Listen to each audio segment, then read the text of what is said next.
Buddy, my name's Dad. Um, this is my fourth time recording. Well, technically fifth time recording this, but for fuck's sakes, I hate myself. Anyway, uh, anyway, um, I'm not even gonna explain why I was gone for so long.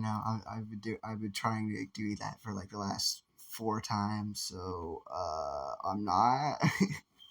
Okay, guys, just know I'm back, or hopefully I will be back, because most likely I'll just be gone again for like another 2 months, and then come back, and then post like one video, and then like every 2 months, it's just one comes back every like 2 months. But anyway,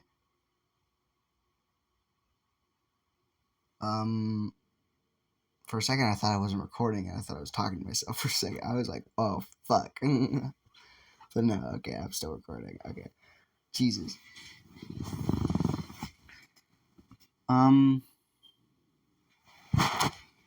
Welcome to this new series, which doesn't have a title yet because I actually thought of some new titles for it. So it could be what could be new titles. I'm still leaning against the other one, but like I'm kind of thinking about it. But anyway, let's get into this.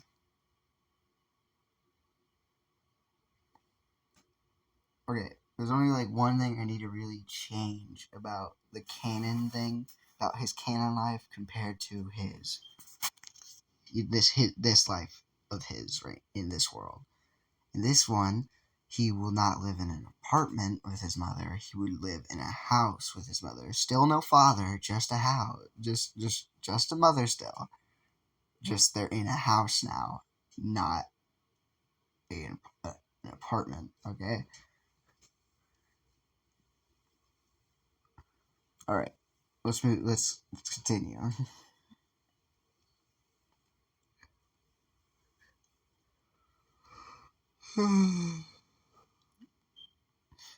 But anyway, it's Zuko's 4th birthday. He wakes up. He's excited. He's ready to get his quirk. You know, for the simplicity of time, I guess I'll skip this part because I've also said it like 4 fucking times. Well, 5 times. Well, yeah, 5 times now, but 4 times before. So I kind of don't want to repeat myself over and over and over again. So we're just gonna kind of skip this waking up part. They get to the quirk doctor. They check in. Quirk doctor comes out. He tells them to come on in. They go into their office. That's it. I'm sorry that might be moving a little fast, but guess what? I've been doing this for like, well, 5 times now. So like, come on, give me a fucking break. Give me a break, okay, guys? It's kind of annoying to repeat the same shit over and over and over again. Okay, but anyway, moving on.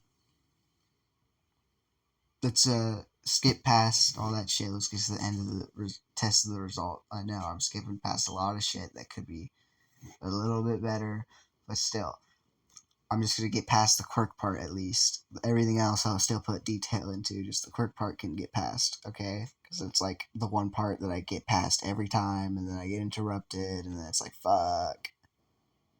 And then I can't record, and then it ends up I gotta do something, and then I can't record, and then fucking the whole recording goes to shit. So yeah, but let's continue.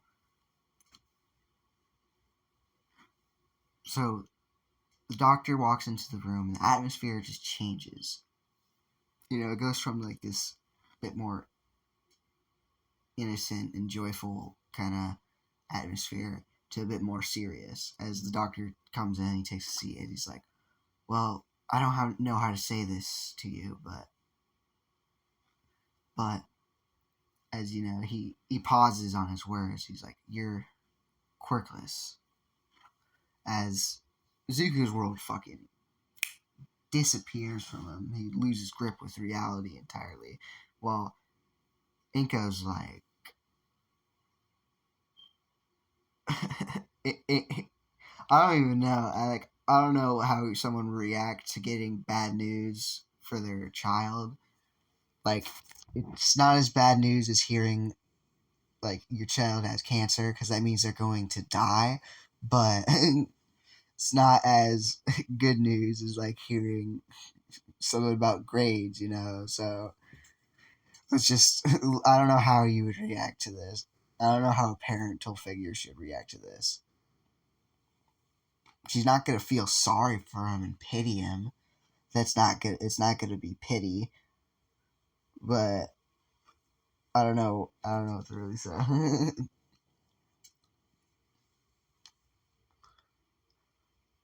But this was a shock for sure. As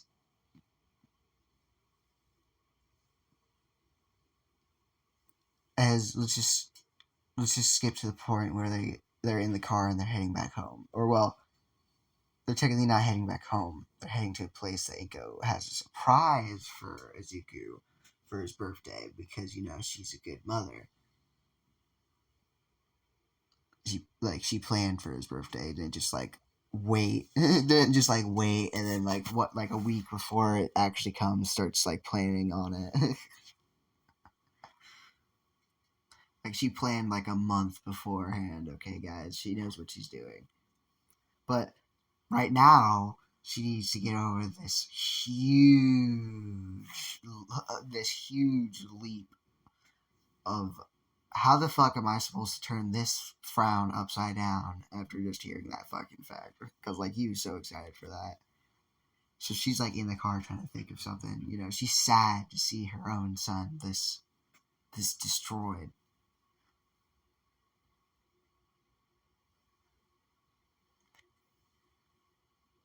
You know, so she's like looking out in the rearview mirror and she's like, "Oh my god!" Like you're looking at a child just destroyed there. His whole world is just destroyed. As like, how are you supposed? What are you supposed to say in that situation? Like, what the fuck? Oh, don't worry, it'll be fine. It's not like you're one of. It's not like you're alone. Like, what the fuck? You're not alone. You're not alone. There's plenty. How much percent that world was like quirkless? It was like 9 or something. Like I don't remember how much, like what the percent was. All I know is like it was lower than 2 digits or something, or maybe it was in the double digits. I don't know. It could have been 10, but I don't remember.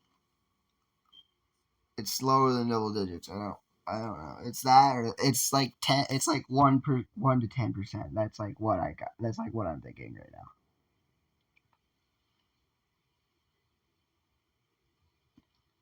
But let's move on.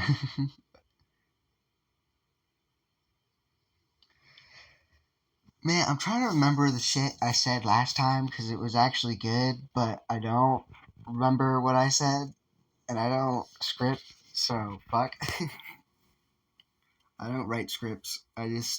Most of it's basically improv, but most of it, not most of it. Most of it's actually planned, but like most of the wording is improv. The words I use and shit like that, it's mostly improv. But let's move on.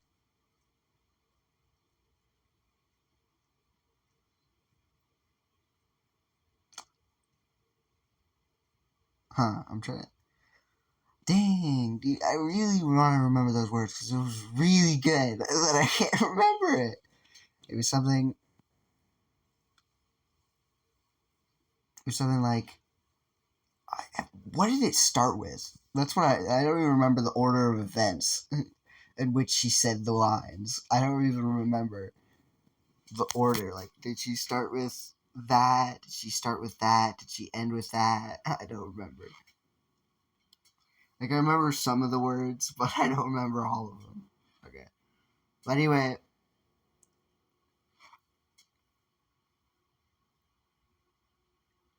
I don't, what the fuck? I don't know. I don't know what to say. God damn it. I'm gonna have to skip that part, which sucks because my brain can't fucking function right now. God damn it. My brain can't think. So we're just gonna end that.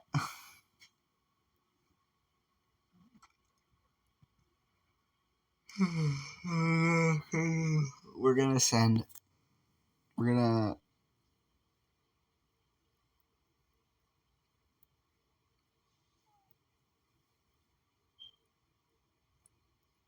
What were we gonna do? But let's just. We're gonna skip that part, but it leads into the fucking part. Okay, guys. I'm sorry, but anyway, Azuku. I don't know what the fuck she would say because my brain can't fucking process what the fuck she would say. I don't know why, because I was capable of doing this earlier. Like, I believe it was today, like just a couple hours ago. No, actually, it was technically yesterday. It was I got when I was recording it, and then I got interrupted, and then I had to go do something because fucking goddamn it, you know. But like, I could do it yesterday, just not today for some fucking reason. But anyway, let's get into it. But Izuku's sitting there, and Izuku's enlightened. What is the right word? Be enlightened. Uh, he's he's brought he's starting to calm down.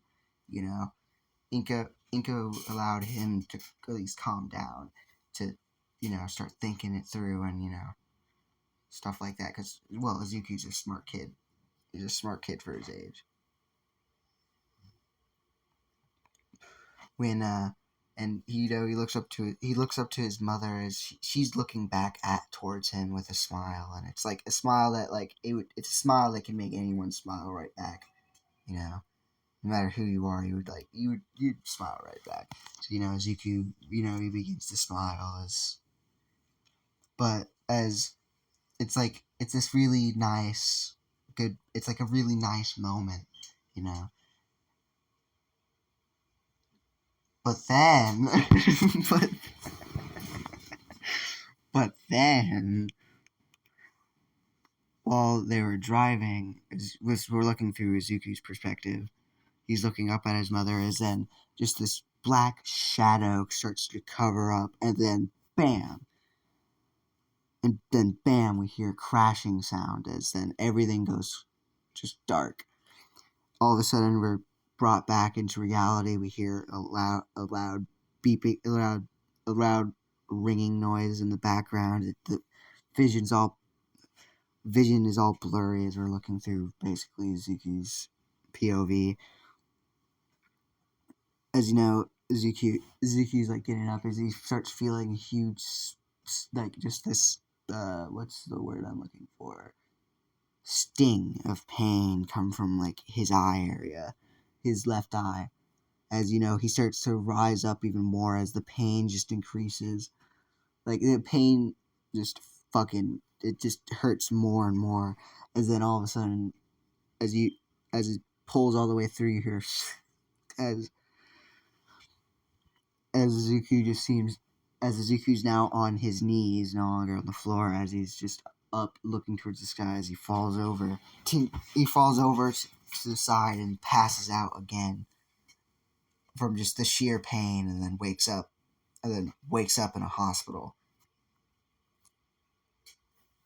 Zuku's up in this room.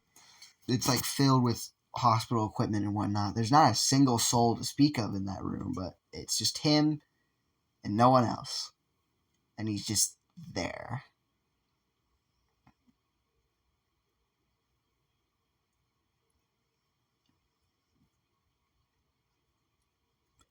As the doctor comes in, as Zuki's like up and he looks towards the doctor and he's like, "What's going on?" as the doctor, they both like have a look. They both look at each other as like as the doctor like it's like for a solid like 2 seconds. They both just look at each other as the doctor then immediately springs into action. He's like, hello, you're awake. Well, that's quite a surprise. That you would be awake this early, but I guess you are. But I guess you are. As Ezekiel's like, what's going on? And he's like, well, first, do you remember anything? Is he's like, as the doctor's like asked like a simple question like, do you remember your name? And he's like, my name is Suzuki Midoriya. Do you remember anything from earlier today? And he's like, as Suzuki's like, me and my mom went to the quirk doctor to see what my quirk is, and we were heading back home. And as you know, he starts to as like it just dawns on him, is he remembers like everything basically. As like that, like the first question, he didn't even go into panic at first. He just his first thing he went to his mind was where was his mom. So he asked immediately to the doctor, "Where's my mom?" As the doctor goes silent, he goes silent and he's like, your mother didn't make it. Or, well, we couldn't find her body anywhere near the crash site. As, well, I would call bullshit, but, like, personally, I would call bullshit. There ain't no fucking way she ain't nowhere near the goddamn shit, bro. We had our seatbelts on, okay, man? We got we had our seatbelts on. But anyway, let's move on from that. While I'm petting this cat. Artemis is such a little cute cat. She's so cute. But anyway, let's let me think.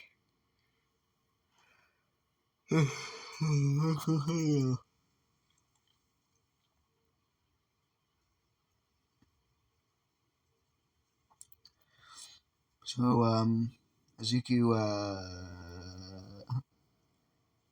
Azuki's like, "Where's my mom?" As the doctors told him again, told him that her body was not found, so therefore she could be alive, could not be, unknown. She's just missing right now. There's never a confirmed death of her.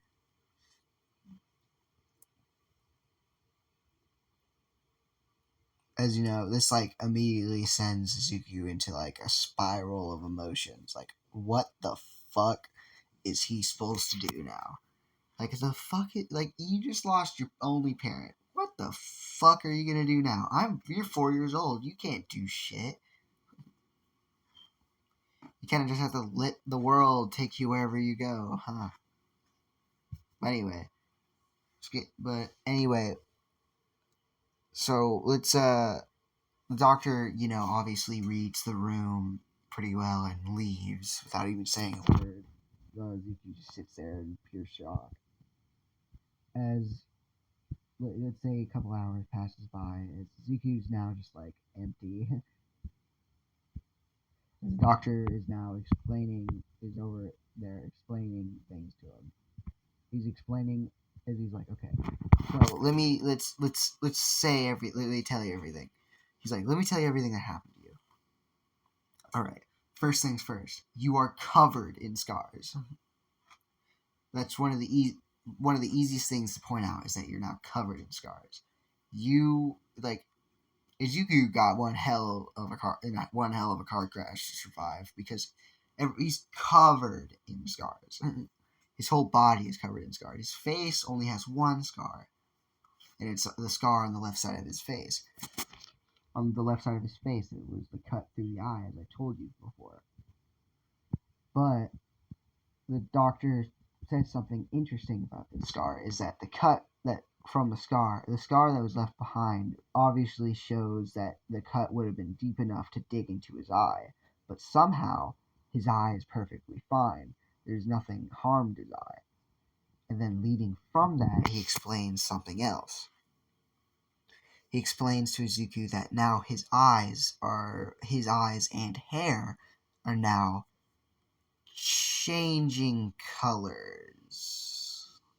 Not changing colors as they're constantly changing colors, like it goes from a red to a blue to a green to a whatever the fuck. Or, well, red to an orange to a yellow to a green to a blue to a purple back to a red. Not like that. It's not doing that. It's like a bunch of spiraling. I can't say it. Spiral. spy, spy, spy, spy. Jesus fucking Christ. Spiraling. I can't say words. I'm not even gonna try anymore. But there's just a shitload, a bunch of colors in there. But none of them mix together. They never mix together. None of them mix with one another. They're constantly just kind of have this borderline between each other that constantly keeps them separate. But there's like red. There's like all like fucking all the colors of the rainbow just in his fucking hair and eyes. What they presume that happened to him is that he came in contact with radiation, and now it fucking like did something to him to rewrite something with like I don't know. It just changed the sculpt, like the way his hair and eyes reflect light, because now they're reflecting a shitload of colors of light, and and also another thing is that they're both constantly glowing. His hair and eyes have a constant glow to it. So that's a detail not really wanting to miss. Anyway, he also explained something that was very, very annoying to deal with being a doctor and trying to perform surgery slash medical medical treatment on someone, is the fact that now his blood is literally acidic. His blood is now acidic. It melts through shit. They even decided to run a little quick test on it and collect his blood and basically just like put a little bit of it onto just some sort of metal, say like tungsten, and it just fucking went through the shit. It just burned through it like if it was like if it wasn't even there in the first place. It melted through it like butter. That's how bad. That's how bad that's just how acidic his blood is. But for some fucking how, his blood's not affecting him in any way. Which, good thing, because that means you would literally just be nothing. You would literally be liquid at this point. But it's like if his veins had that same thing that our stomach has to keep our stomach acids from burning us up from the inside.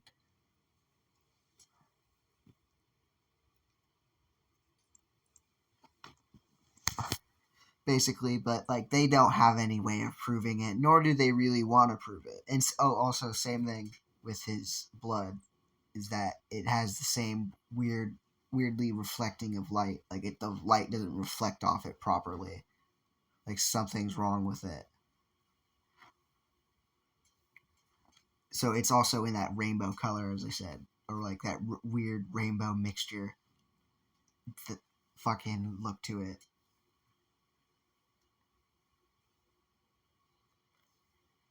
So let's continue. Izuku, well, he's an orphan now. He doesn't have any parents, so he gets sent to an orphanage to live there for basically the rest. Well, until he gets adopted, of course. Now, at this orphanage, Izuku is treated like a fucking outcast because to the rest of the kids, he's like he's like a fucking freak, because it's not a quirk, but it's not necessarily normal either. It's like a mutation, basically. Because if it was from radiation, then it would be a mutation. So it was weird. It was weird, and it was also super dangerous if he ever like started bleeding. But and there's like no real way you could really treat it either without like actual like you know some medical person with some training, because his blood is acidic. They can burn through fucking tungsten like butter. So you might want to fucking not perform. You might want to not put just a band-aid on it and then call it a day. Hell, I don't even think you can put a band-aid on it. I mean, so Izuku's treated like some sort of fucking outcast. he's not a part of the big group. He's not necessarily bullied, but he's not necessarily not. Like, sure, he gets picked on sometimes, but it's so unentertaining to the kids that they don't do it that often. Like, sometimes they'll do it just to do it to get a quick laugh, but it's really it. It's not really entertaining to them anymore. They kind of just lost all interest in it. So now Izuku just basically becomes this loner in this orphanage. Now, in this orphanage, it has this kind of system where it teaches you through elementary, but it doesn't teach you anything of middle school and high school. So you have to like now they start actually sending you off to school at that point. So now Izuku's like actually going to a public middle school, and then or well they'll call it junior high, but still. So now he's in his first year of. I think they do. Do they do? I think Japanese do middle school for like 4 years, but I'm not too sure because I believe they do high school for 3 years. So I might be wrong. I don't know, nor do I care enough to look it up. So, but anyway,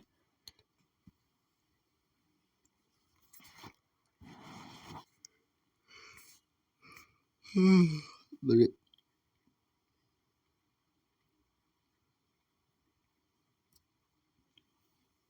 Anyway, is Zuku.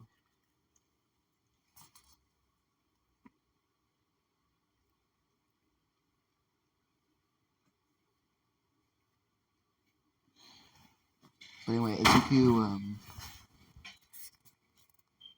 Zuki goes through like one whole year of being just a complete loner at this school, so no, everyone kind of just knows him to be a loner, and no one really wants to interact with him anyway. So, so Zuki just basically becomes this loner at this school, and he's just always by himself. He doesn't give a shit. He doesn't really give a shit about anyone else. Now, this is only for the first year. He's kind of built, so he needs like I need him to build up that reputation of being a loner. Okay, guys, this only happens for like the first year.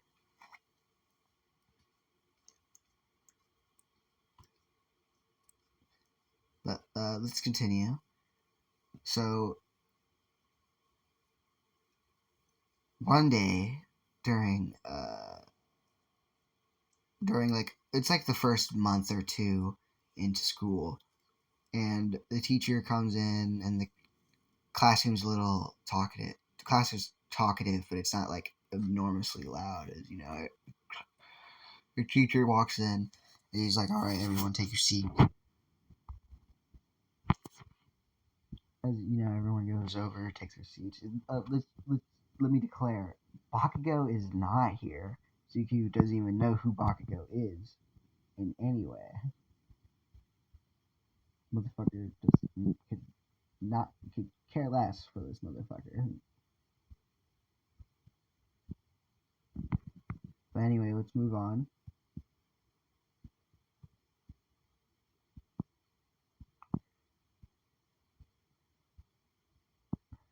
So the teacher comes in and he's like, "All right, today I have an announcement before we start class.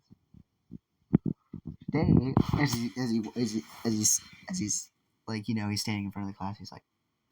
He's like, today we have a new transfer student." As you know, the whole class kind of gets excited for to this, and it's like the whole class kind of cheers or in some way, as because everyone's kind of like wondering who the new transfer student would be. As the only person who really doesn't care is Suku, of course, but you know that's Suku. That's just his whole thing.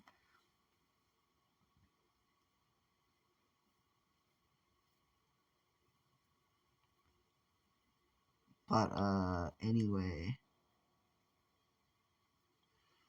where was I?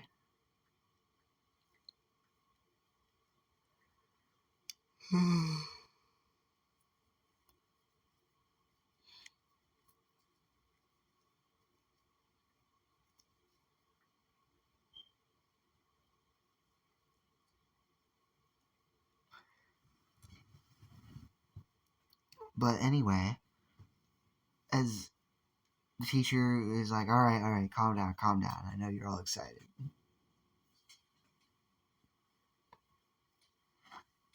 As he's like, well, then I expect all of you to be. As he's like, well, I expect all of you to be on your best behavior today.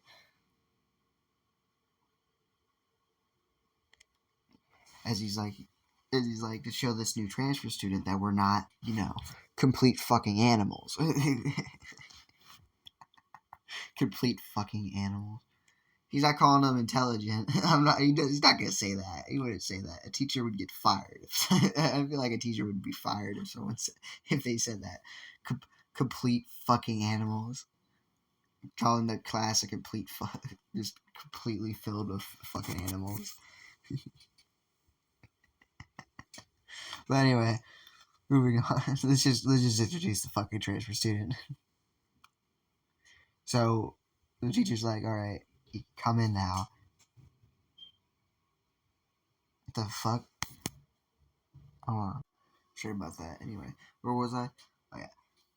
So he's like, okay, we have a new he's like, okay, you can come in now. As transfer student walks in, as her her her black hair is tied up.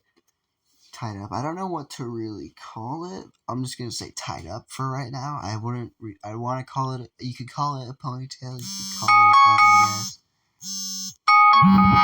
I guess. Anyway, sorry about that. That is an alarm if I want to wake up early. That's the alarm if I want to wake up early for one of two things: whether to record or to, well, do homework.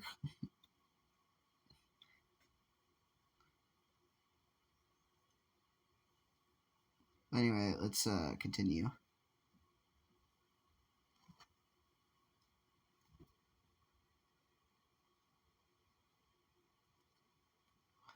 Oh, okay. Her black hair is tied up.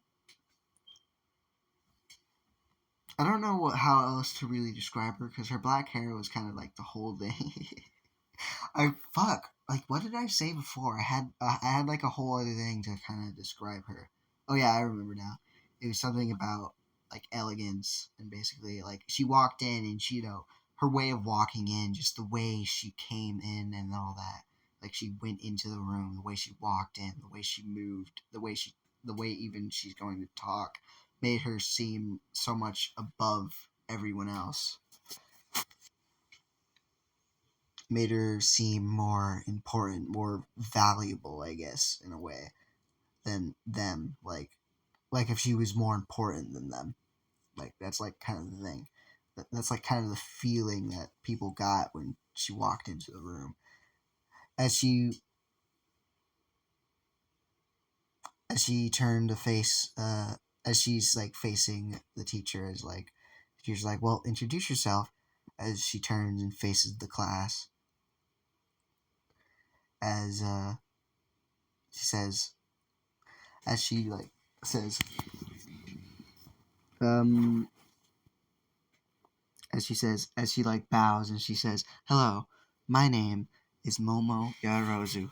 As you know, she doesn't seem interested in this class almost at all. She seems to have kind of a stone face on. There's no real emotion coming from her. Like you look like you look like you could look like you could just like wave your hand in front of her face and she wouldn't react to it at all. But anyway,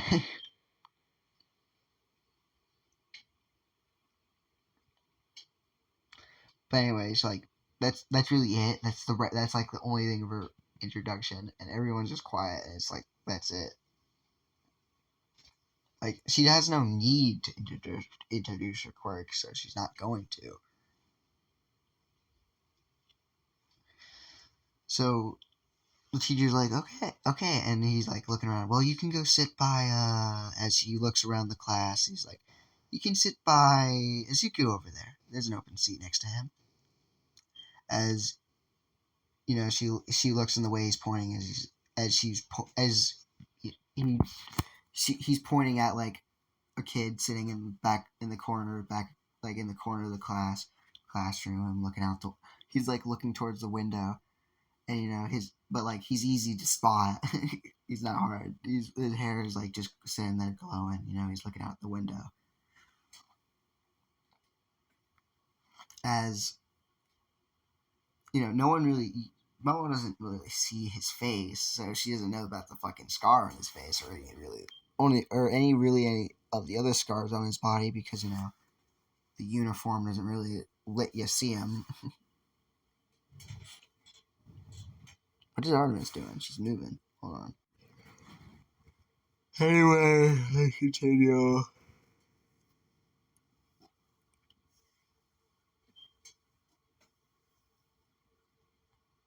Oh, what the fuck? Anyway.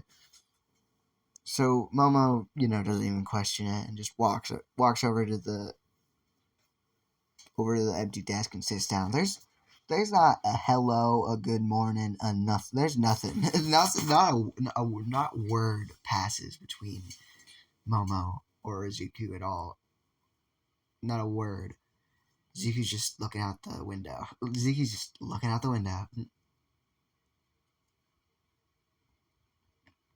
As the teacher's like, all right.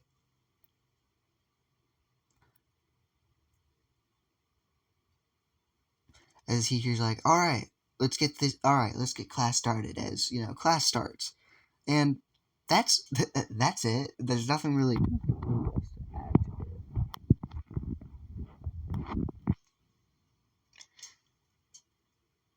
Sorry, I'm just trying to remember when that happens.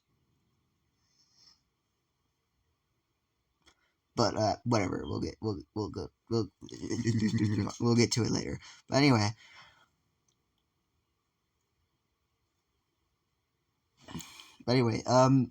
let's get to lunch. So lunch happens and the bell rings as the teacher's like, oh, that's lunch. As the teacher's like, well, as immediately once that bell rings, everyone in the classroom except for Zuki basically rushes to Momo's desk and starts just bombarding her with questions. Like, sure, she definitely seemed like she wasn't interested in anyone, but hell, that doesn't mean people aren't interested in her. So there's like everyone in that classroom is trying to talk to her, except for Izuku, of course, who's actually quite disturbed by the fact that literally everyone's in the corner of the class he sits in. He would much rather not have literally everyone right there.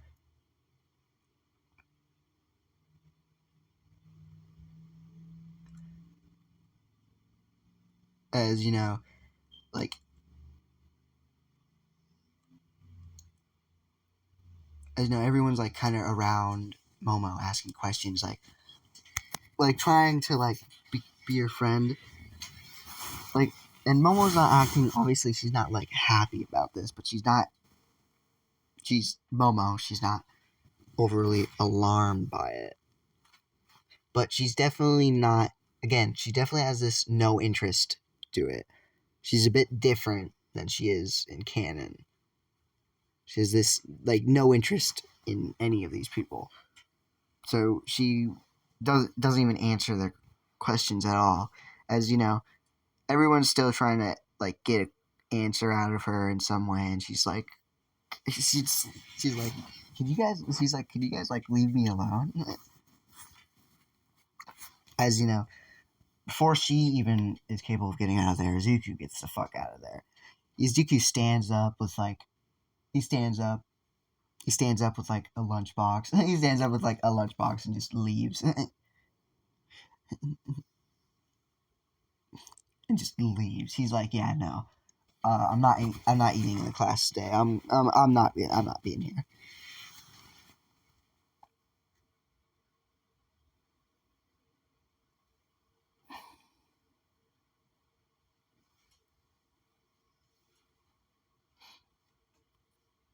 As Izuku heads to the roof to eat his food.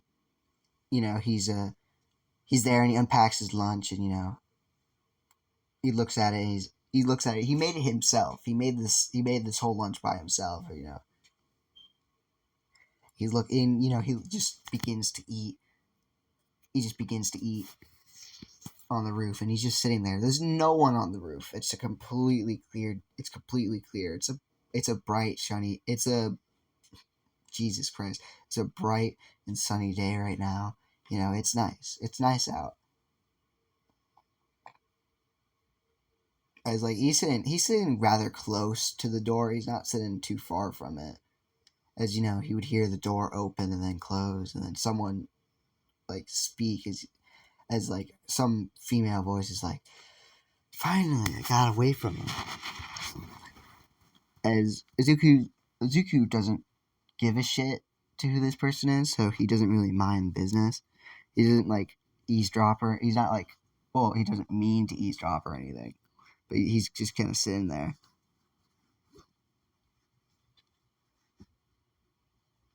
He's just kind of sitting. Well, he's eating, not kind of just sitting there.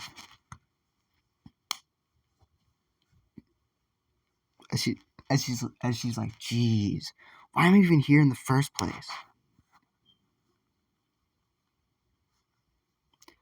As she seems to kind of be angry and complaining to herself.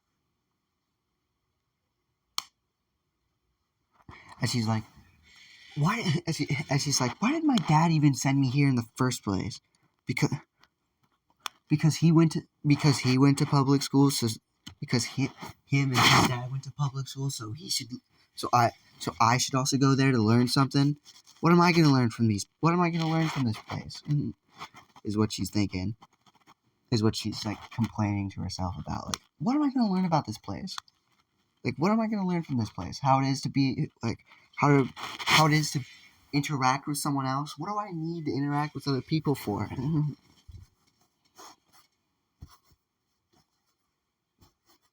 As she's angry. She's not happy about this. She doesn't sound happy at all.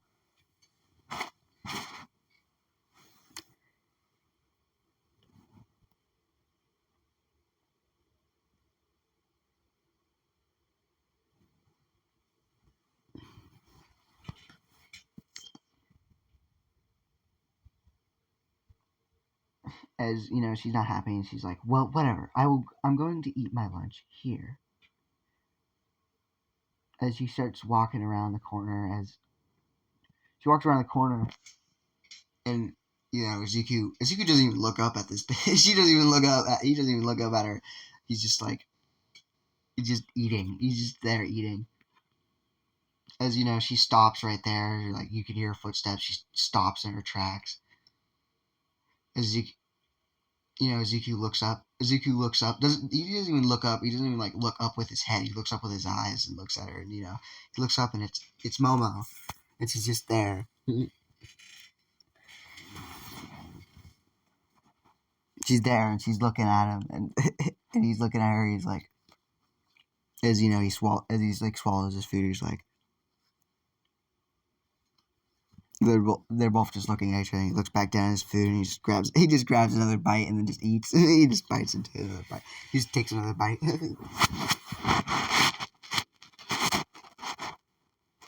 And she's like, "Don't just act like you didn't hear all that."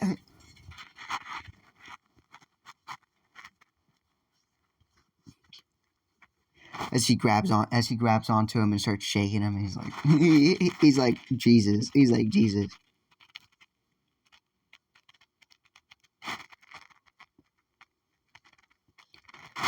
Oh, I haven't even described how the scar in his eye looks like. Did I? Fuck. I forgot to describe what it looks like. I was thinking about his scar, and I was like, okay, I'll talk about his scar. I might talk about his scar a little bit here. And then I was like, oh yeah, I forgot to describe it. His scar on his left side of his face, on his eye, is from the top of it, like above his eyebrow, down through the middle of his eye, through like the center of his eye, basically, down all the way down to like basically the chin, all the way down to like the chin. That's how his scar looks, and it's a deep scar. It's deep enough to cut. It'd be deep enough to cut the eye, but for some reason, his eye is fine.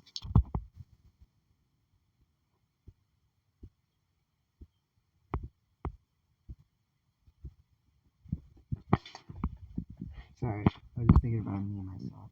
Anyway, where was I?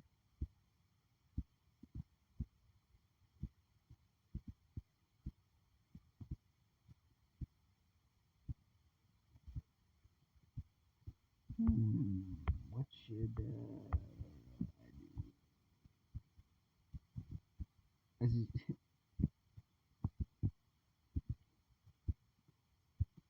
Ezekiel's like, Ezekiel doesn't give a fuck about this. It was, but as you know, Momo was immediately like, "You are not to tell anyone of this." As Ezekiel's like, "Okay, Jesus," you're like, "Okay, Jesus." He speaks to her actually. He's like, "Okay, I don't care." He's like, "Okay."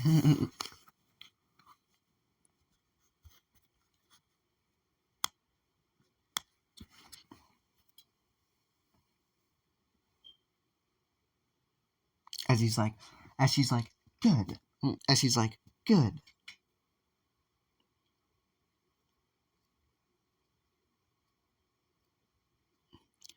Good. As you know, she's like, as Ezekiel begins to eat, as she just kind of walks a kind of a distance away from him and sits down and begins to eat her lunch that she has. As Ezekiel, he's already like almost finished with his lunch. He doesn't really care.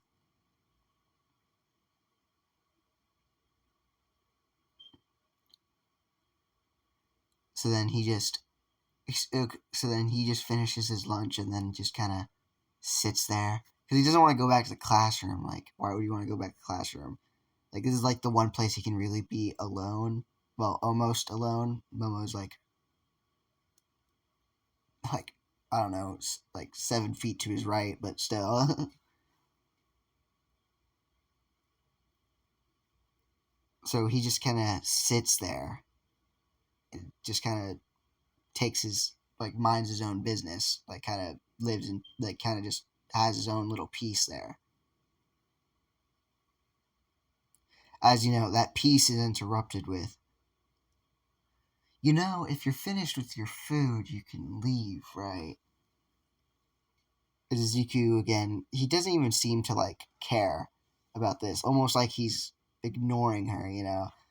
But he did after a couple seconds after she says that, Ezekiel looks towards her with his eyes, and he's like, he's just looking at her. He's like, yeah, well, he's like, yeah, well, no one really, yeah, well, but he's like, yeah, well, you don't want me going around spreading that secret of yours, do you? And as you know, she's like, you she's like, you is she's like, you as he stops looking at her and just kind of starts again leaning back on the fence that guards them from jumping off the roof.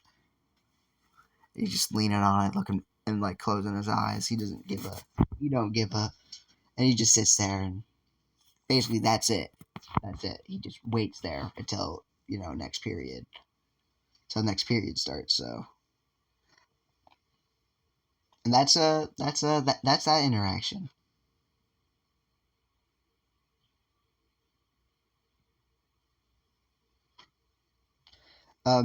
It's the end of the school day, and at the end of the school day, Izuku and the other orphans that come with him from the same orphanage, go onto a bus to go to their orphanage.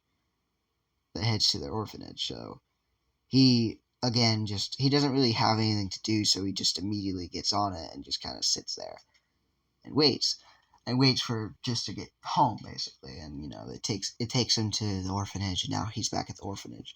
Now again, Izuku really doesn't have anything. He just has clothes. He doesn't actually have like a phone. He doesn't really have any way of interacting with people. And like when he's in the orphanage, half the time he's not really interacting with people. He's mostly reading. Which again, he just comes back to the orphanage and reads, and then goes to bed, and then rinse and repeat for the rest of his life until he's out of there. Until he's out of there, which he's not out. He's not getting out via adoption. He's most likely not getting out via adoption. I mean, look at his ass, bro. He got a huge scar on the left side of his face. What do you think he's gonna like? What like he can't really do nothing. Can't really do anything about it. Appearances and whatnot.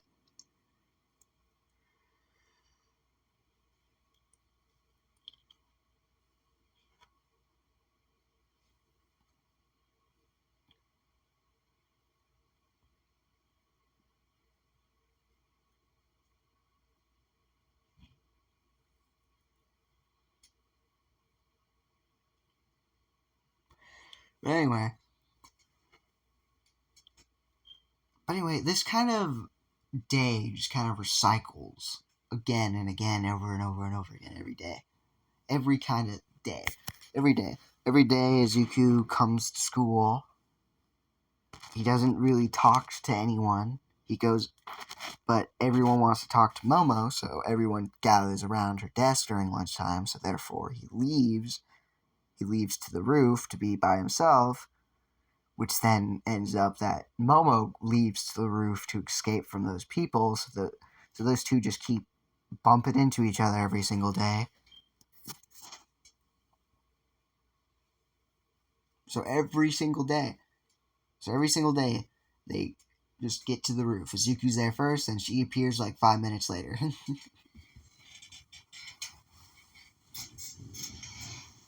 And it's kind of just there.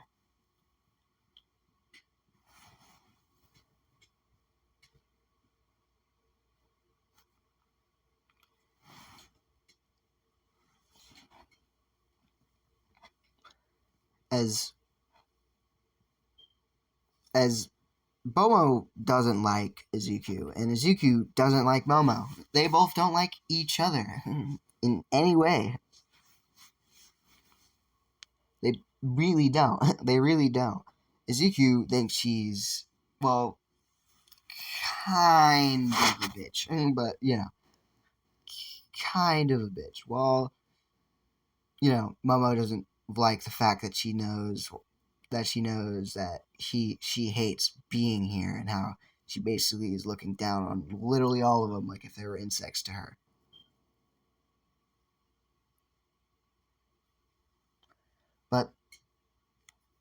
But that's how it goes. Now, but so these two, like, they technically don't interact, but they do see each other every day. Sometimes they speak to each other on that roof, but usually it's to pass a rude comment to one another. Usually Momo, passing on some sort of rude, like rude, something rude or something, like saying like how the scar makes him look ugly or something like that. Also usually Zuku backs it up with some sort of counter every single time. It's kind of just their interactions every single day.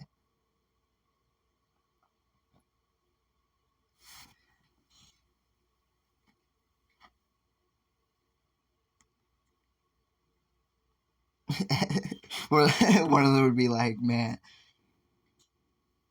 One of them would be like, that scar makes you look, real ugly, and he's like, and then like Zuko would be come back with, and if I wear that much makeup, I might also, and if I wear that much makeup, I might just look better, right? That would be like one of the counters. Yeah, and if I wear that much makeup, I might just look better, right? See, they're both insulting each other. She's saying he looked ugly because of that scar, and he's saying she put on too much makeup. But sorry about that. But anyway, so they don't like each other. Now, it's kind of amends that they both sit next to each other. Kind of sucks. They both kind of have to see each other every single day, but you know. But no, Izuku really doesn't care. He finds it just as like some other person who would just lose interest in him at some point. You know, they'll lose interest in talking to him or insulting him in any way at some point. Like they won't find it. She won't find it fun at some point. You know.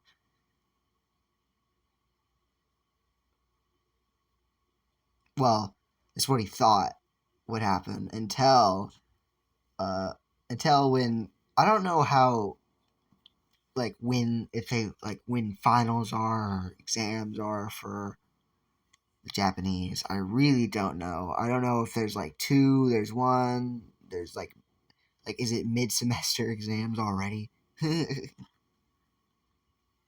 say like even though their school accepts like orphanages into their community, it's actually one really high. It is a high like you need to be very good. You can't be stupid to get into the school. Okay, it's very highly academic school, but it's not super high to the point of being rich people material. It's still a bit more of the common. It's still of the common folk. You know, it's not like a private school or something like that. It's still a public school. So, like, there's people still getting good. Like, you still got to be pretty fucking smart to be in this school. You can't be like fucking dumb. That's well, I mean, even then, that's he is on one of the higher end schools anyway of the orphanage. He's like at the highest one he could get the choice to go to. You know, highest like academic, like with academics of middle schools he could have chosen to go to from what the orphanage would provide. So there's like there's like not that many other people from his orphanage that go to that school. There's like 19. There's like 20 of them, including him. So there's not that many. So it's not like people really give a shit about him anyway. Most people don't really know about how he is technically like how it's not a quirk. Like people know he's quirkless, but also people don't. Not everyone really knows like that. You know, he's like why he has the rainbow hair. Some people think it's his quirk. Other people don't. Like some people know, some people don't. Obviously, people from orphanage don't like know, and the people that they tell know, and therefore the people that bully him know. Therefore, people who no longer bully him know. Momo doesn't know. Momo doesn't know about him.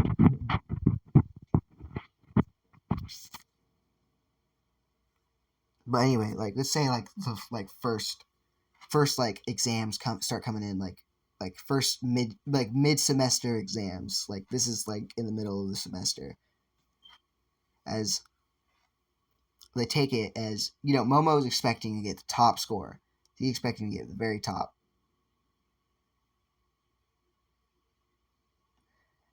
And like it's not really, let's say, like more of a practice exam. If anything, it's less of mid semester exam, more like a practice exam before that.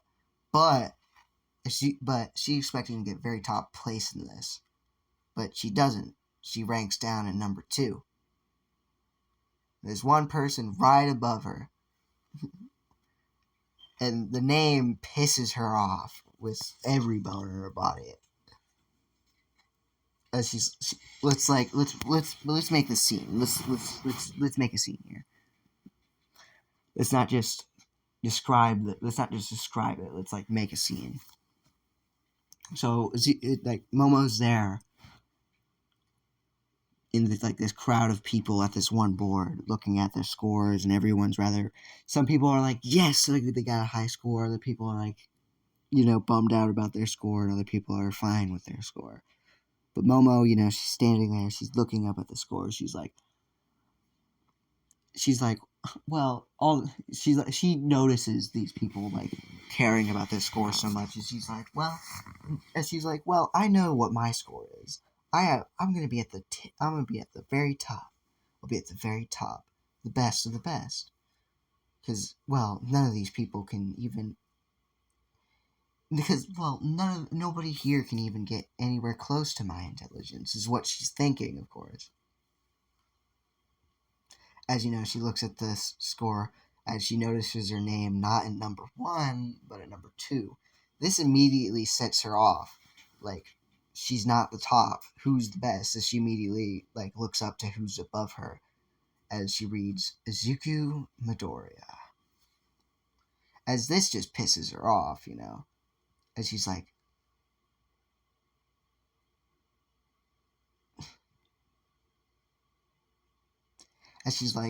really? That what would she insult him with this time?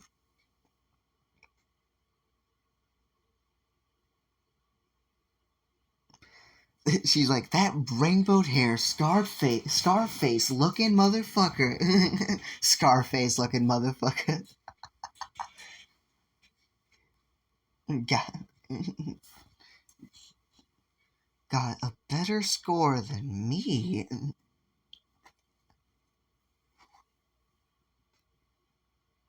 As Izuku's in the crowd of people there, as he's looking at his score, he's like, as you know, he doesn't even care. He doesn't even give a fuck.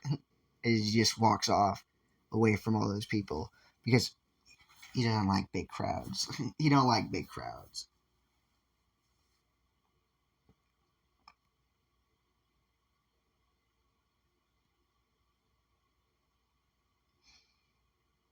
As let's say that were posted up in the morning. So they get to class. Damn, this would have been going on for a while. But I still got some more.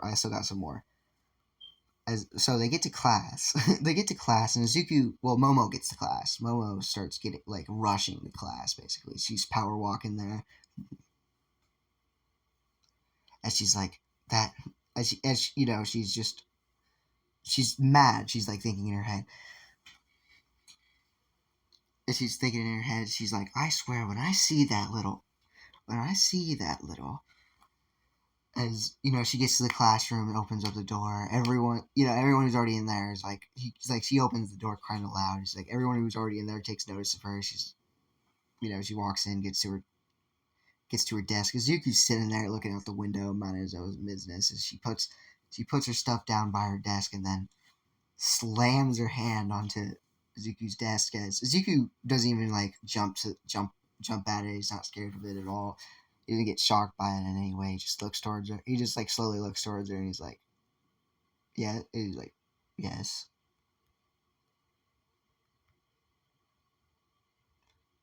And she's like, "What do you?" And she's like, "What do you think you're doing? Sitting here, waiting for class to start."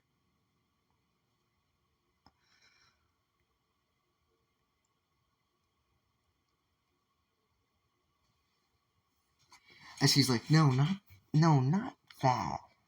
Do you take?" She's like, "Do you take this as a way of making fun of me?" As he's like, he doesn't even understand what's going on. He's like, he's like, I don't even know what the hell you're talking about.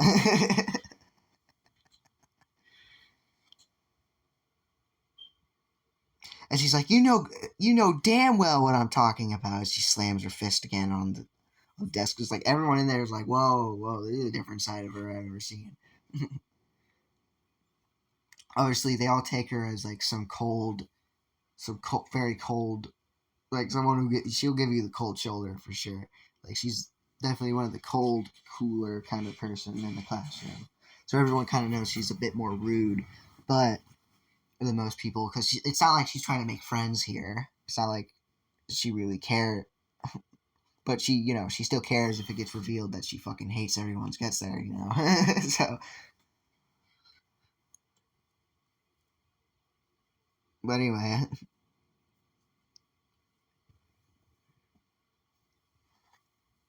but anyway, Zuko's like, Zuko's like, I really, he's like, I really don't know what you're talking about. I really don't know what you're talking about.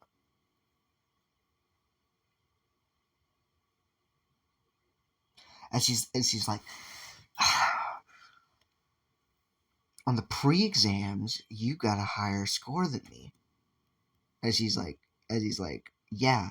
He's like, yeah, I got first place as usual. He's like, yeah, I got first place as usual. He's like, yeah, I got first place as usual. What's? Oh. He's like, yeah, I got first place as usual, so I kind of have to be above you, right? And she's like, that's the bad thing about it. That's the bad thing about it. I'm supposed to be at the first. I'm the one who got supposed to be at first place, not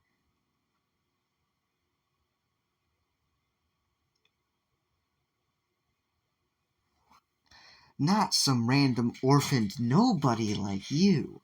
As he's like, as he's like, whatever you say. He's like, whatever you say.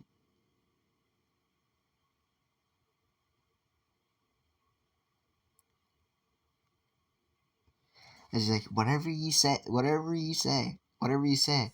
As long as I keep getting first place, I don't care. As long as I keep getting first place, I don't care. I mean, I guess. I guess it's better to know that I'm better.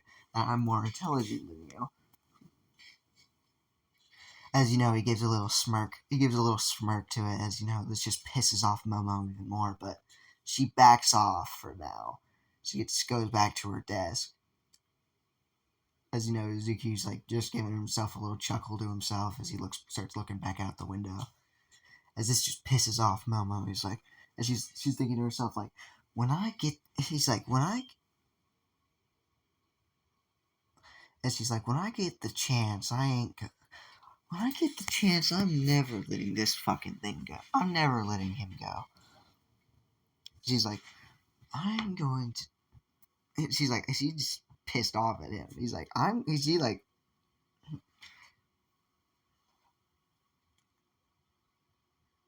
she's like, I don't even know. She's just pissed. I don't know what to really say.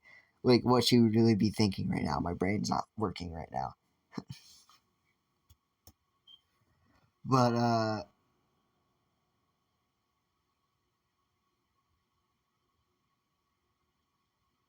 what's the thinking? Zuki, well,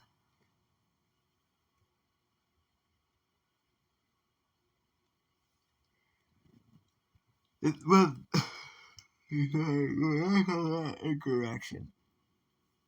That's how that interaction ends. But we continue to Lunch, where again the same scenario kind of breaks down. As you know, this time it's more of questioning why she was so mad, or well, more questioning why she would be so go up to Izuku's desk and be so mad, reveal how angry she is about it.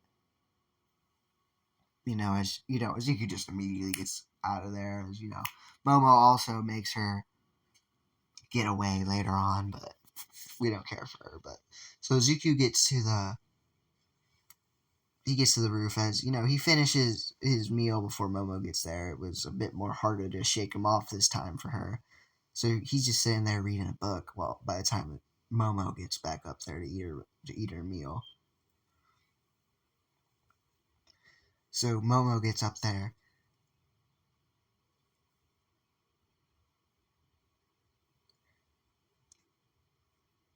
As you know, instead of sitting like 7 feet to his right this time, she now sits right next to him.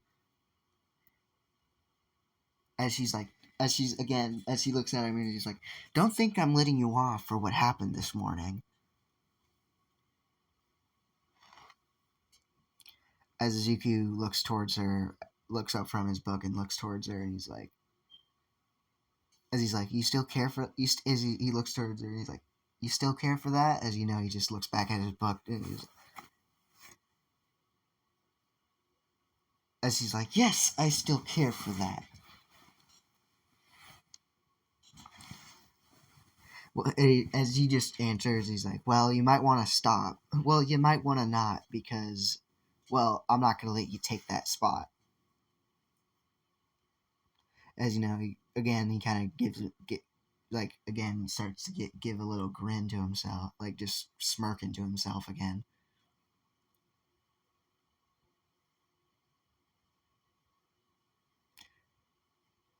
As, as you know, Momo's like, is this some sort of joke to you? As he's like, maybe. He's like, maybe. Well, maybe it was a little less before, but maybe now it is. But maybe now it's a bit more of a joke to me. As you know, he still has that smile on his face, the grin on his face. You know.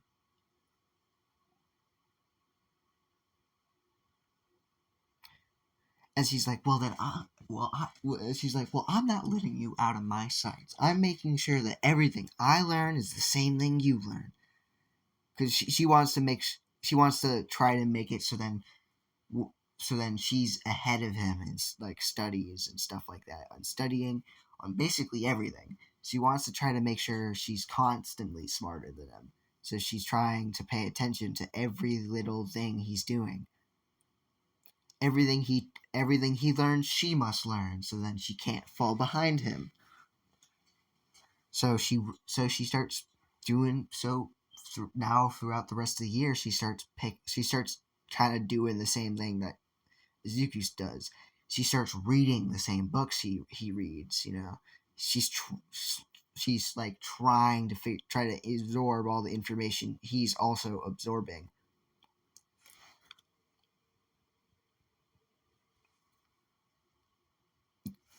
So yeah, but so every day she just pays attention to him. Now it's not obviously like she's like fucking dead ass staring at him 24/7. I mean like more like it's less significant than that. It's small little glances she makes towards him every once in a while to make sure he's not, you know, trying to get ahead.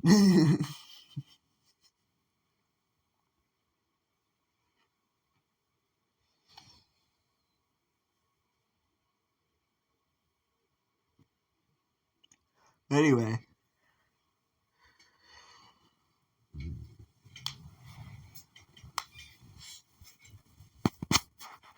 this little battle between them continues for the rest of that school year. The rest of that school year, they both still technically just hate each other. But it was more of turned into a competition over this year. In every single one of those exams and pre-exams, Izuku got first place. He never fell behind her. To the point where she's starting to fucking think of trying to think of other things to do, like trying to just think of fucking ways to get past him. She's like, this motherfucker. Before Izuku wasn't even trying though. That's like the thing. So now he is. Now he's trying to get first place. So all she did was fuck himself. All she did was fuck over herself. She tried to do all this shit in secret. Maybe she could have got ahead of him at some point. But you know.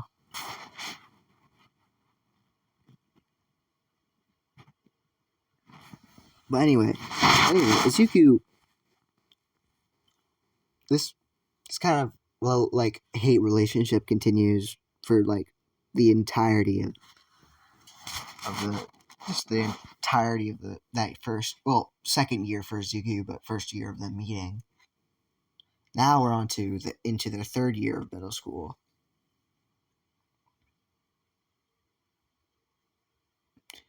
So we continue. We haven't even gotten to like the good shit yet, guys. We haven't even gotten to like anything good or anything I really had planned entirely. Most of this is just fucking improv. I hope you guys know this. So honestly, I think it's turning out pretty good. So let's hope it continues. Hold on. Sorry about that. I was just checking out something. But anyway, where was I? So this whole their whole friendly rivalry kind of just goes around for this entire year.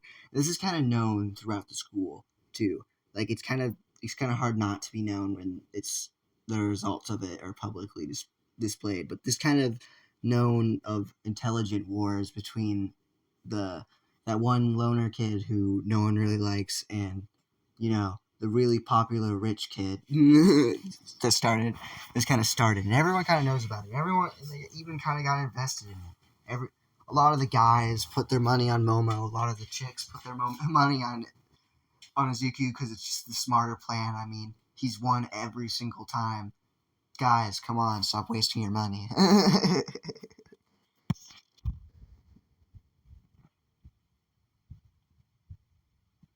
They started bidding. They game of fucking poker to them.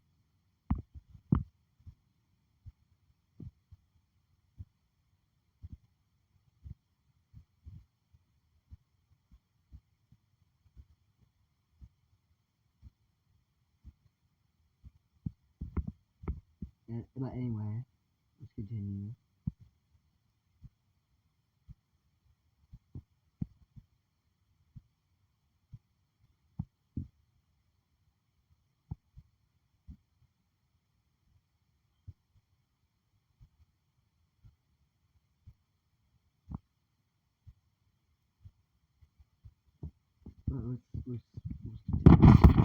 So Izuku, he gets all his new classes. He finds out that he's again still going to be in the same class as Momo, which rather irritates him and Momo because they both like, come on, really, again, again. And not even just that, they get to that class. Guess what that motherfucking assigned seating is, baby? Both again in the corner, next to each other. They both fucking hate each other. Man, the teachers must have gotten involved with this shit too, bro. This shit's rigged. This shit rigged. But anyway, moving on.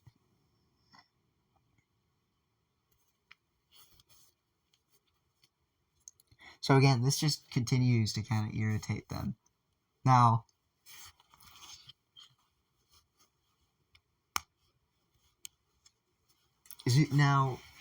let's cut to lunchtime because that's the next time we're gonna be there. But we're at lunchtime, and they're both already up there.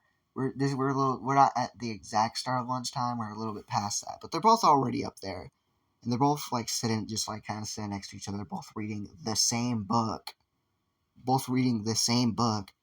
And Zuki's just taking notice of things. He stops paying attention to his book and looks around him at his environment.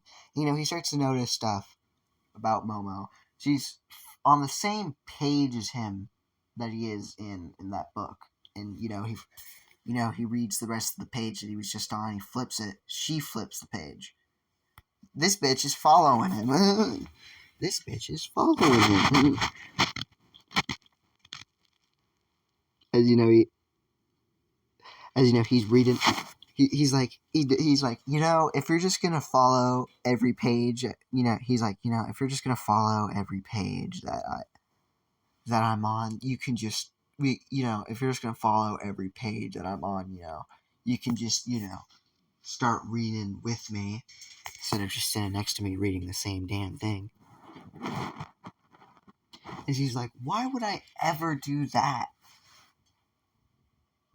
And he's like, well, Miss Genius, as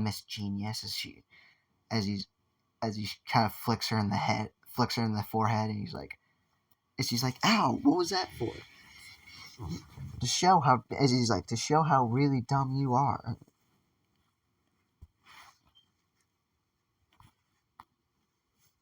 He's like, huh? If we both read this together, it would go by faster. The book would probably go by faster, and we would even be capable of discussing the book to bring out the ideas of this book more clearly. But But I guess you're just not smart enough to figure that out. And she's like, but why? But she's like, but why would I ever do that? That also, then that means I'm helping you out as well. And she's like, well, you're not ahead of me. Well, you're not trying to get ahead of me, and you're not trying to stay behind me. So why not do this? So then we'll both be at the same level, because you're also learning the same shit I'm learning. This fucking argument between these two just starts happening about how like it would be better to work together, and how she's like, why the fuck would I do that?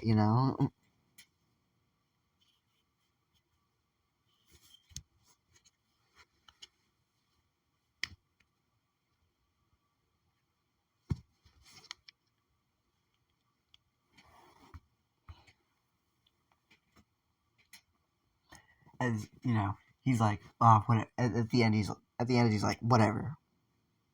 At the end, he's like, whatever. I don't give a fuck.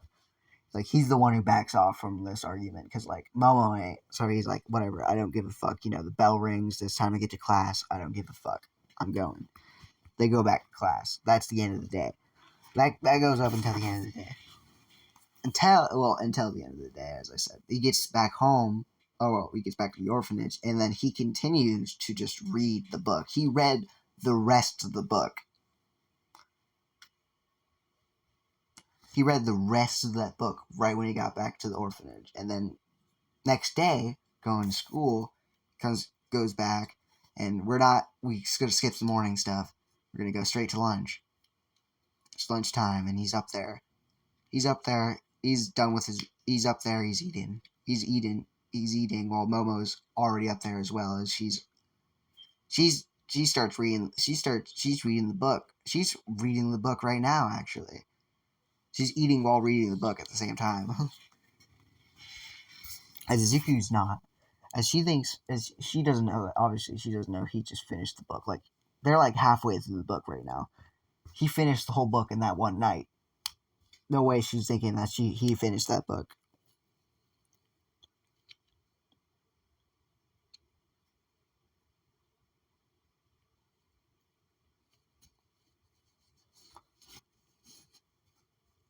As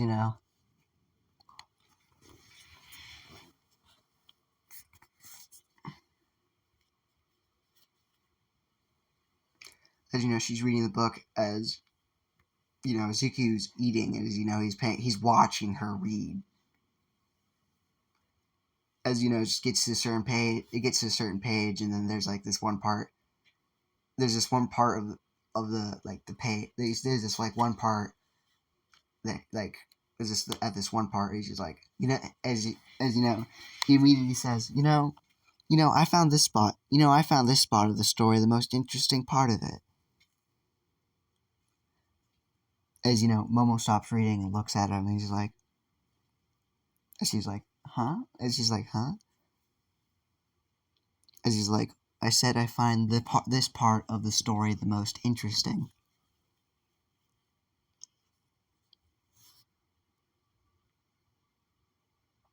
And she's like, how would you know? And she's like, how would you know that? You're not even at this part. And he's like, oh no, I am. Or well, I'm past that part actually. I'm actually past this whole book. And she's like, huh? And she's like, huh? I finished the book when I got back from school yesterday.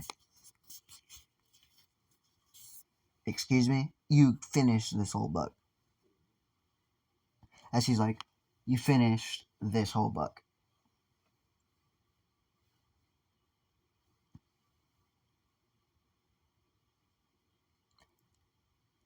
As he's like, yes. And he's like, you. And she's like, you. And she just begins to read again, and she starts reading faster. And he's noticed this is obviously. As she's reading, he would just point out facts of the book that he knew, that he remembered. This is just, and like every time he did this, it would stop her from stumbling.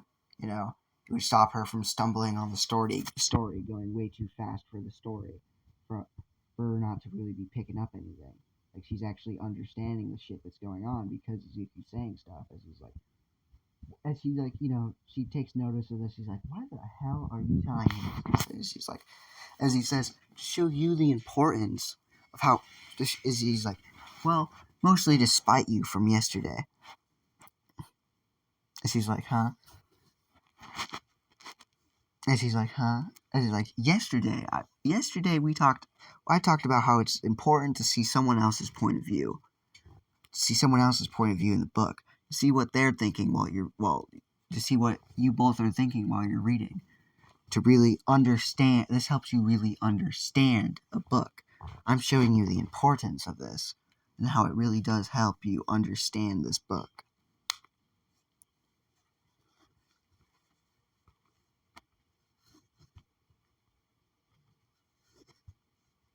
As she's like, why would you ever do that? And she's like, I just told you to spite you from yesterday.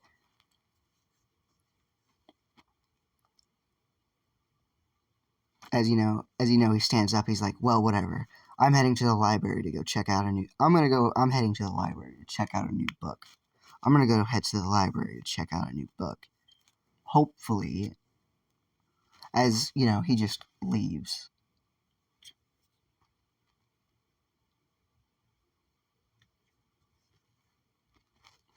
Anyway, let's continue to the library. As Yuku gets to the library, as you know, he starts looking through the books. He starts looking through the books with like 5 minutes until class is ready to start. As he's looking through the books. As he comes across a book that he finds interesting. He finds interesting, and he's like, he goes up and to the checkout, goes up, checks it out, and just heads to class. That's really it. Nothing really happens at the library.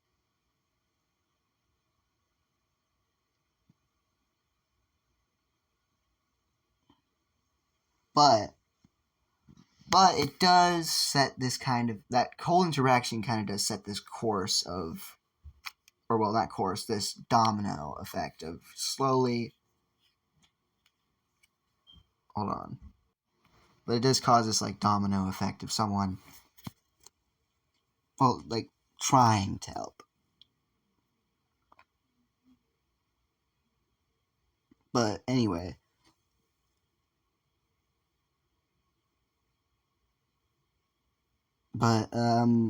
Izuku, damn, I don't know. But it kind of just sets up this domino effect between Izuku and Momo, where Izuku's constantly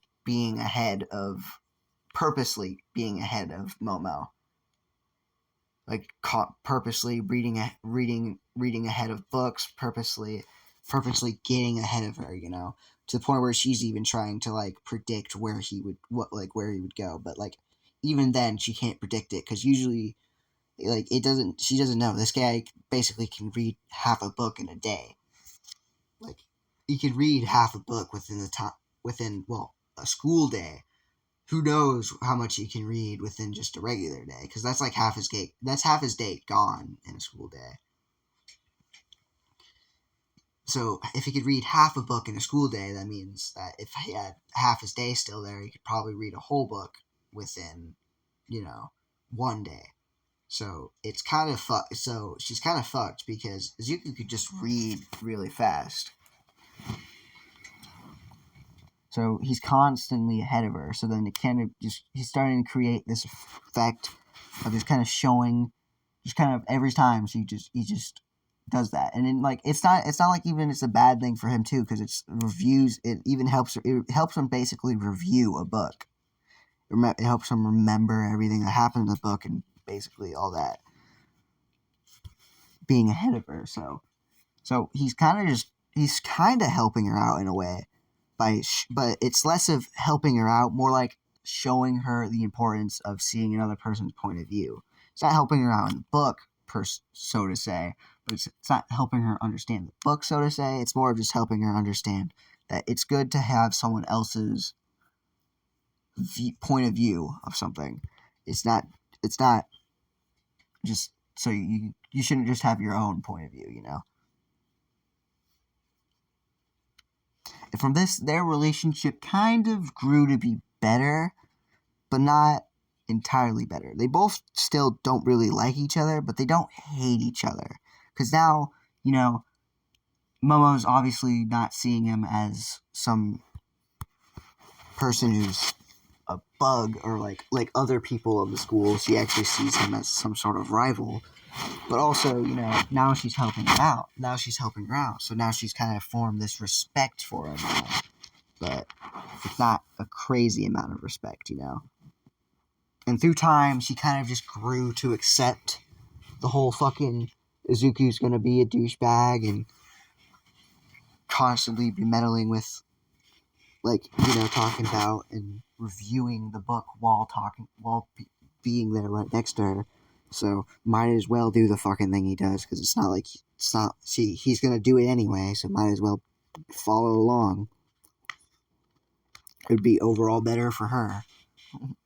So now they're both basically reading with each other now. They both technically read with each other now, and they both even like discuss every chapter they discuss like what they thought of it, like their thoughts on it. This is and it really makes really builds this bridge to help their relationship, you know. You know, they're slowly becoming more friendly with each other. But, you know, it's not like they're really friendly.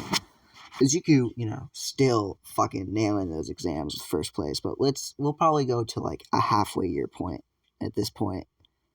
By the time Momo starts basically accepting this.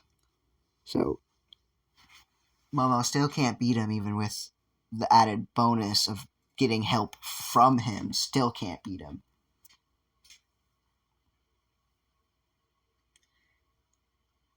You know, it's like she's obviously she still hasn't grown to accept being below him.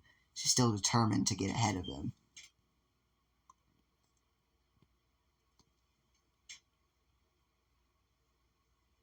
But anyway,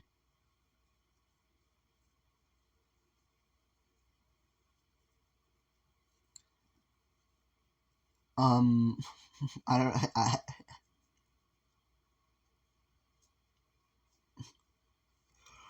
Hold on, give me a second. Sorry guys about that. I was just thinking of a scene that coming up, and I don't know if I should save it for later or do it now. But I guess I can do it now. So let's get like halfway through. We're halfway through like their third year. So like they're it's gonna kind of like again Suki's still winning at that first place score.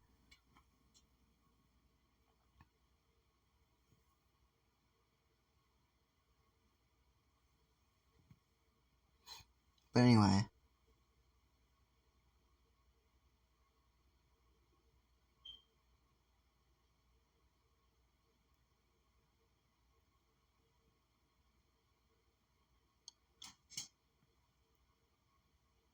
yeah. Okay, there's two scenes now that I just fucking thought of that are both really good scenes. So I'm using this one, which then could lead up to that scene, but that scene will come up maybe after like two other scenes or like one other scene. We gotta make a gap. We gotta make a gap. We can't just have that happen.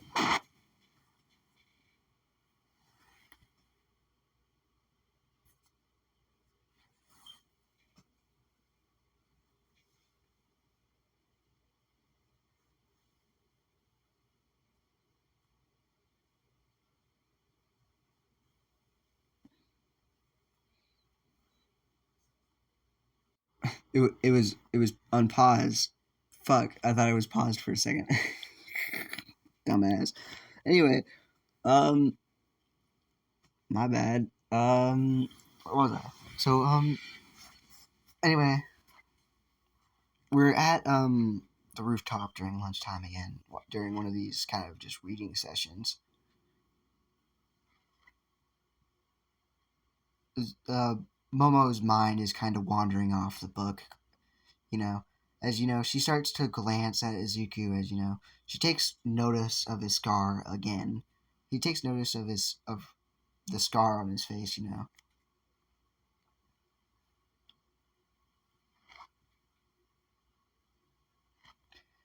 She starts to like question like how did he get that scar? Like how? Like how?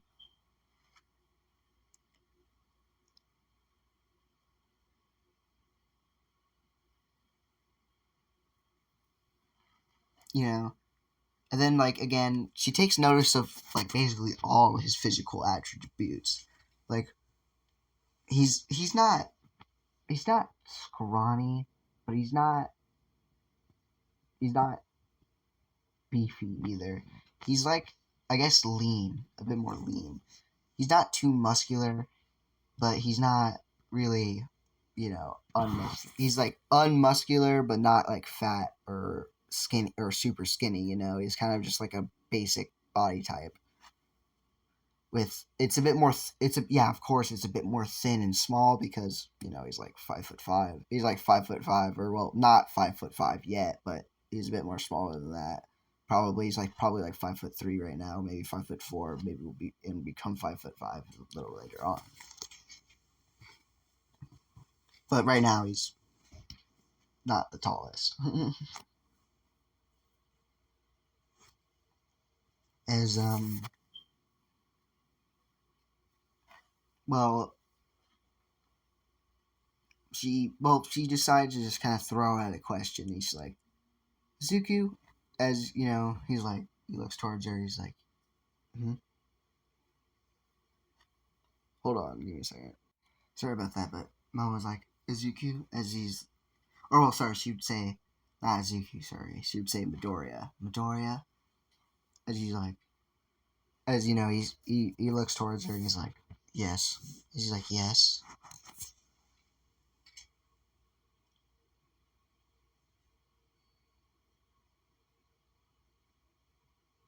And she's like, I have a question. As he's like, I have a question.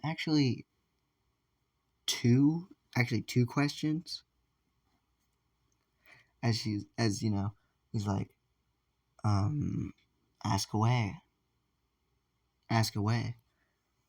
As he's like, about the book. He's like, about the book. No, no, no, no. More about no, no, not about both, not about the book. About more about you, about me. Like what? Like, as he's like, what is your quirk? As Zuku's silent, he's quiet. And he's like, well, if, well, I'm surprised you, well, he's like, well, I'm surprised you haven't known yet, but I guess it's not, but I guess, I mean, it wouldn't spread as much as if I went to that school, I guess. As she's like, huh? What do you mean? And she's like, he's like, well, I'm quirkless. Really? And she's like, and she's like, uh, huh? And she's like, huh? I said I'm quirkless. No, you're not. No, you're not. He's like, yes, I am. He's like, then what's up with your eyes and your hair? And he's like, an accident.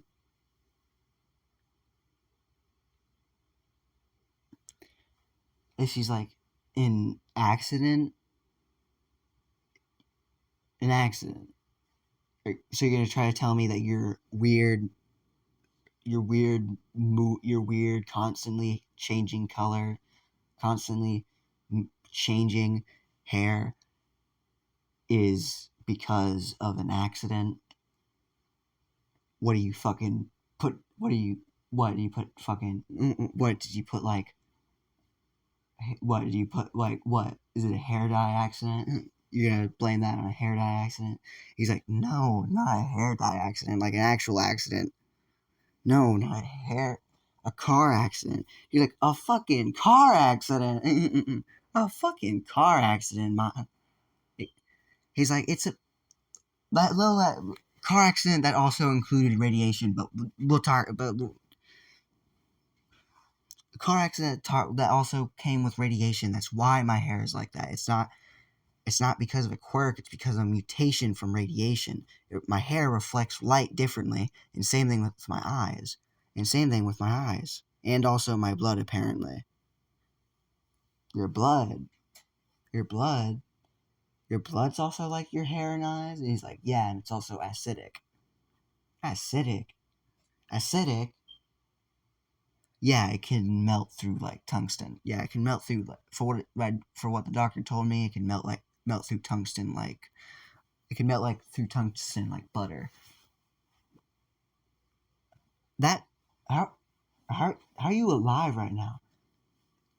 I don't know. My doctor don't know. So honestly, I don't care. And honestly, I don't care.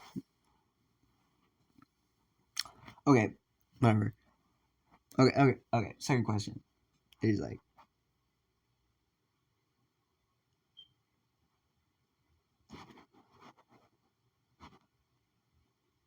hold on. Sorry, I had to pet my cat. But anyway, moving on. The fuck? I heard a light turn on. Hold on. Okay, sorry. Anyway, what was I? Okay, and then Momo's like, all right, second question. And he's like, okay. And she's like, how did you get that scar on your how did you get that scar? As you know, she's pointing towards the left side of his face. As you know, he slightly puts his hand up to it and like puts it and like rubs his hand on the scar to feel out his scar. And he's like, I got this scar from that same I got that this scar from that same accident. As you know, as he's grabbing onto his scars, you know, he's just like looking off into space while doing this. He's not really looking at her.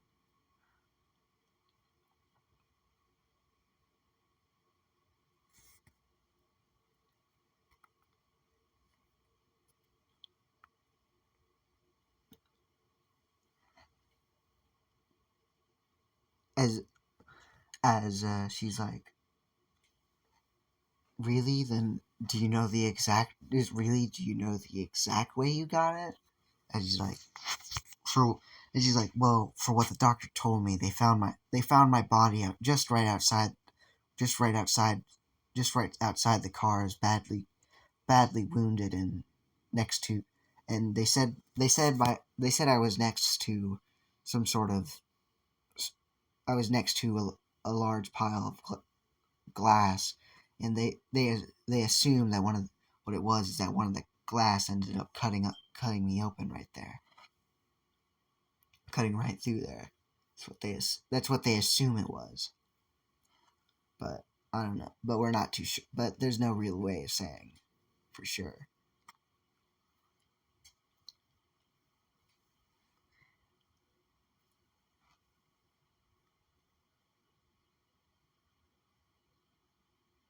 As she's like, well, at least you're not in the dark about your scar. As he's like, yeah, I know exactly how yeah, I know. As you know, he's still holding on to his scar.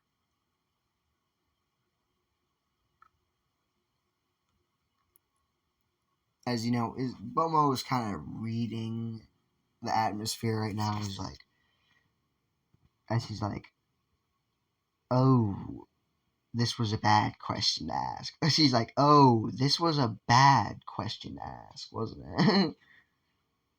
She's like, oh, that's.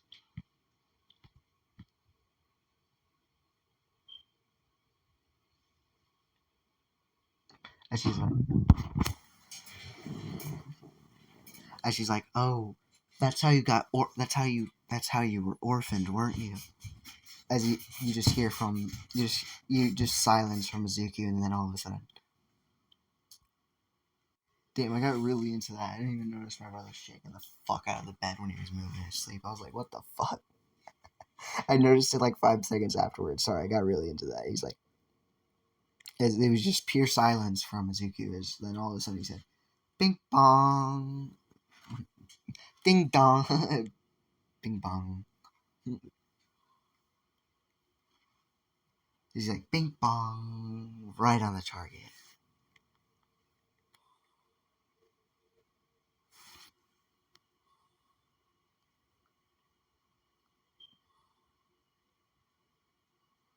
As you know, it kind of just becomes this silence between the two. If that wasn't if that wasn't stated by the fact of me being quiet, that's what that was supposed to be. It wasn't supposed to be the fact that I didn't know what the fuck I was trying to say. But anyway,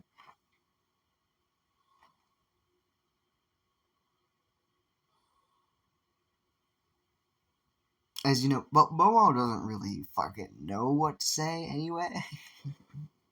Anyway, like I don't even know what the fuck to say. What would you say? Is he's like is she's trying to say something, but then Azuki stops her before she can. As you know, Azuki stops her before she can even say anything. He's like, she's like, this is one of the only things that make me remember my mother. As he's like holding onto his scar, he's like, it's one of the only things I have to remember her.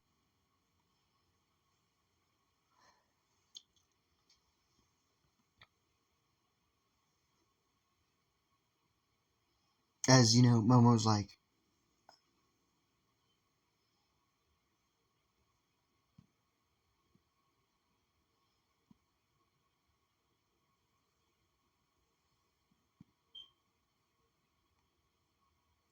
as Momo's like, how was your mother? What was she like? Trying to like kind of trying to dive deeper because she wants to get more information on Izuku, but also she knows it's not a good topic to really be in, so she's trying not to like say the wrong things. As you know, Izuku's like, oh, she was a beautiful woman. Her hair, her hair was long. Her hair was long and green like mine. Her hair was long and green, and a dark green color. You can't say like mine because his hair is no longer green. I was gonna say like mine, but then I was like, oh wait a second, I forgot. Well, technically it is green, but it's also like a bunch of other colors too. It's a rainbow of colors.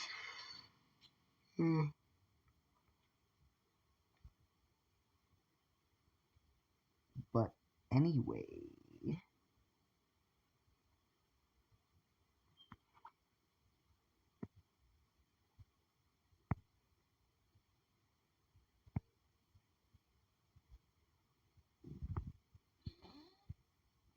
man, I'm not excited for anyway. But anyway, she was a beautiful woman with long green hair, a tall bit more of a let's say a bit more taller stature, because like she wouldn't be as stressed as she was before, so she wouldn't shrink. Anyway, um, and he was like, and she had and he was like, and she had a smile that could make anyone smile right back at it. Well, Izuku started remembering his mother and her smile. As you know, he began to smile with it, like this smile was it wasn't even like a sad smile, it wasn't a smile that you put up on your face while you were sad remembering someone you lost. It was a smile of acceptance. If anything, it was like he accepts the fact that she is gone. He knows that, and that he will never see her again. He accepts that fact. So he has like this acceptance on his smile with his smile that just makes it ever so brighter. You know this, and this was like one of the first times like anyone or anyone's really seen Zuko give off much emotion, such as like happiness. So, you know, I'm almost taken aback by this because like this is the first time she's really ever seen him give any other emotion. Like obviously he's made fun of her. She's laughed at her. She's laughed at that. Like that's like signs of happiness. But this was like a different kind of happiness. This isn't like, oh, I'm laughing at or like finding something. This isn't like finding something funny. It's like pure happiness. Like this is something he accepts. Like this is something he's happy about that he accepts this. You know. And this whole conversation kind of really this conversation would really, if you had this kind of conversation with anyone, I feel like that would have to bring you closer, right? Like you know so much more about them now. Like you know of their of his tragic past and why he is an orphan to begin with and why he fucking hates and why he just doesn't like people.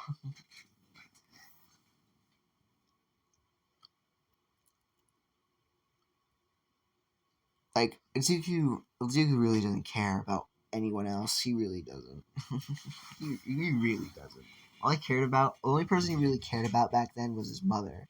Now that she's gone, and now that he's even accepted the fact that she's gone, he doesn't really care for anyone else.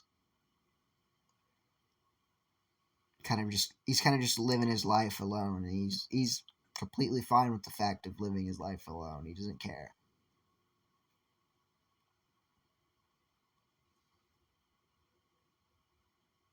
As Izuku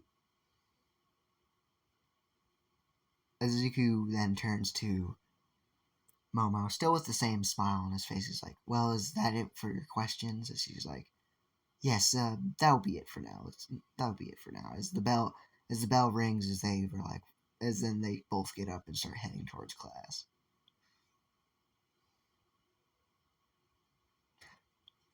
Um, that's the end of that scene. Izuku went home, or well, back to the orphanage that day with a smile on his face. Quite unusual for him to be smiling. But and many people in the orphanage also took notice of this. People aren't fucking not noticing this. It's so unseen that like when you see it, it's like damn, it stands out to everyone that he was still like happy. He was smiling. He was happy throughout that day. You know, and it seemed and even that day, like usually during the days that he usually has off, it doesn't really seem like he's ever relaxing. He always has his brain work, like doing something. He's somehow working in something. He's always reading or he's doing something. He's working his brain in some way. That day was like truly just a day for him to relax. He didn't read anything. He didn't really do anything. He just kind of sat back and relaxed that day. Like it was so weird for everyone in the orphanage to see. Like he almost seemed normal to them.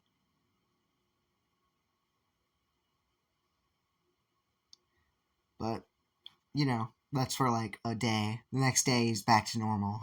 He's back to his old self.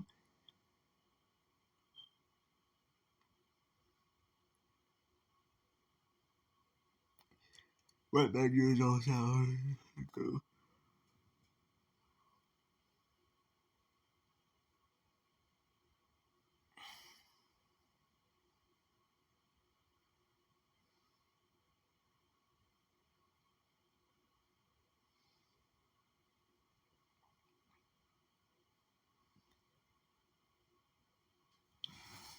But anyway, let's continue.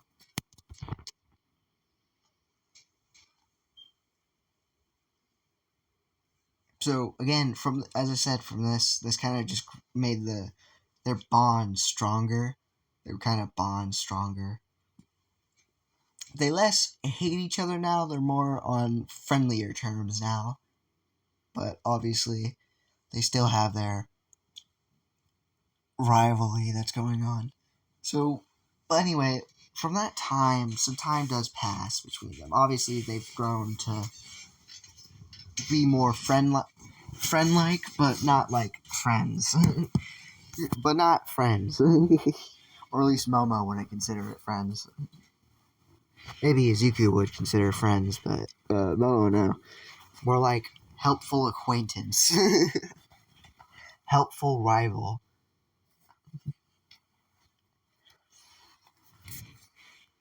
Again, but again, let's continue.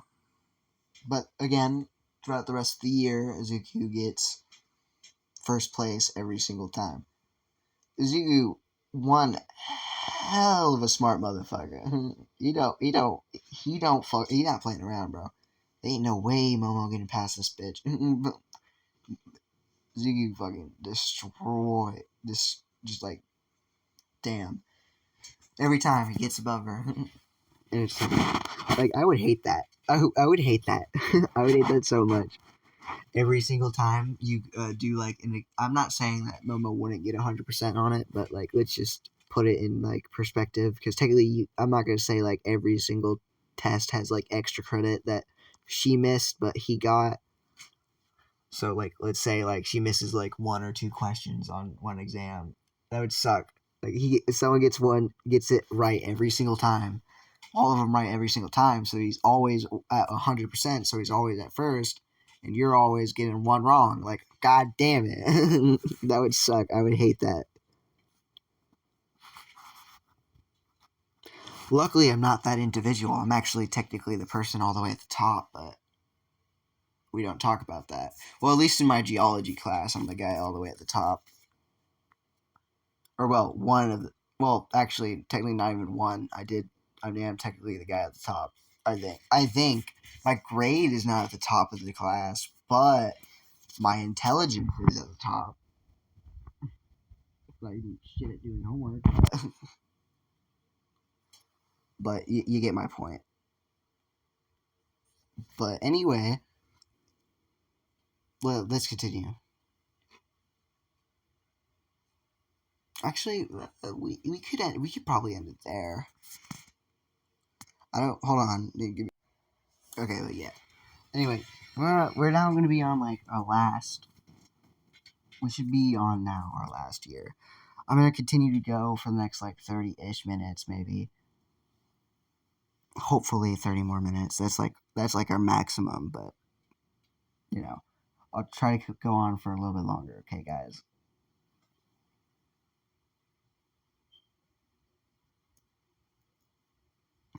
But anyway,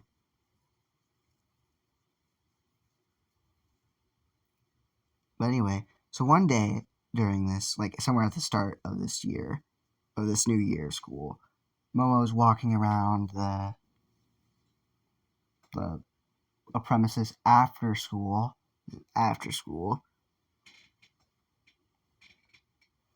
This is after school. But during this time that Izuku's in it, he's at this point of age where he's technically old enough to start like walking back and forth. Sorry. Huh? Sorry about that. My brother was talking asleep. I don't know what the fuck. He yelled something. At least he yelled story. He yelled the word story in his sleep. What the fuck?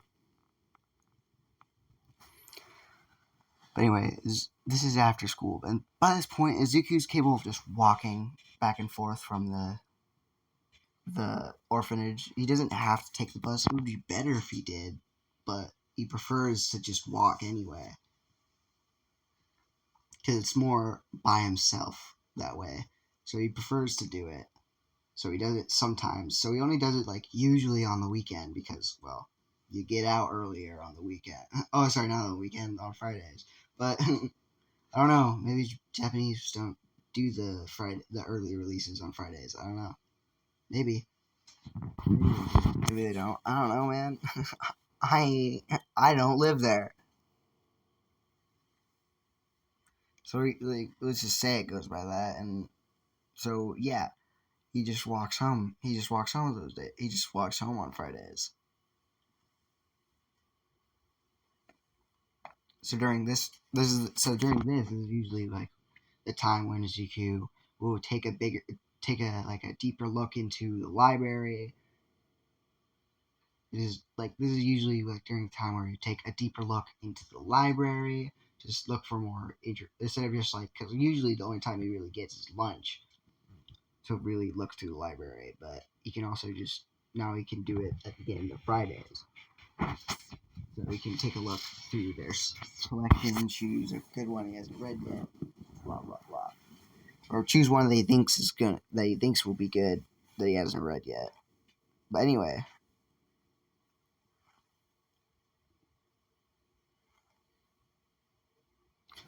Izuku.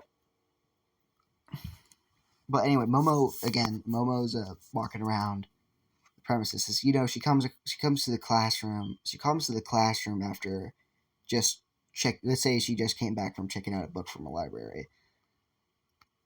Again, the same one that Izuku checked out, but he checked it out earlier. He checked it out during lunch because he had the book finished by lunch. She did not.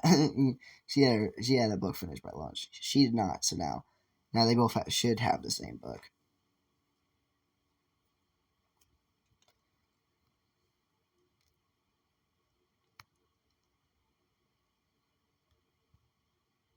But basically, Izuku and Momo were planning to have one last quick reading session before leaving for school. That's why she went to go check out the book. But when she came back to the classroom, Izuku wasn't there by himself. He was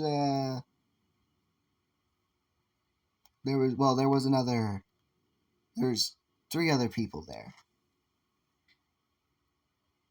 One female person and two male people. Um who they are isn't really important because they are just randoms. They're not anywhere else important in the story.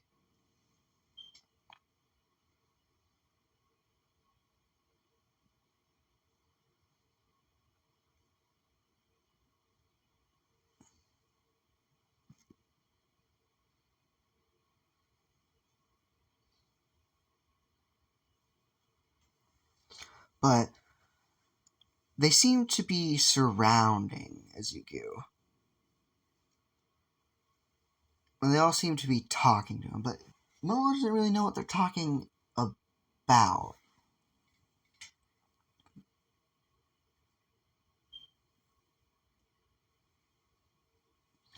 As Momo looks at him, he's like, as she's like, "Oh, I recognize those people." As he's like, "Those are the same people that go to that are at the same orphanage as Izuku, right?" As she walks into classes. She doesn't walk in. She gets close to kind of listen in.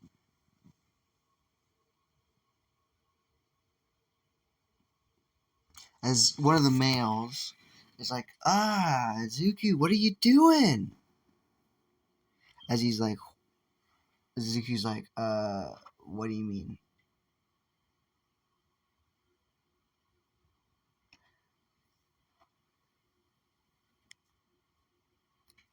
As he's like, what do you mean? And he's like, what do you mean? What do you mean? You're the one person who hangs out with the prettiest girl in this whole school all day long. And he's like, I don't hang out with her all day long.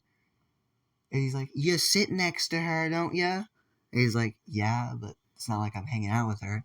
You both hang out at lunch. You both study together. You both seem to study together. Yeah, but okay, you're the only person in this whole school who gets to hang out with her. Okay, why do you care so much?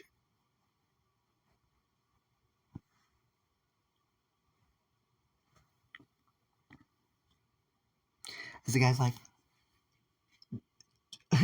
the guy's like, she's the prettiest girl in school. Every guy in this school wants to date her. Like, who doesn't? And he's like, me? I don't want to.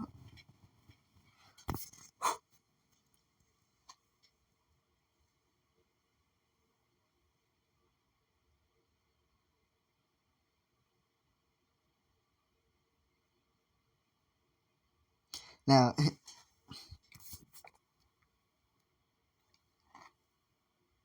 as like the guy's like, huh? What do you mean you don't want to?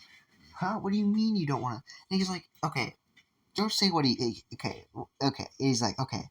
He's like, okay. First of all, I don't think you actually ever talked to her once, so you don't know literally anything about her.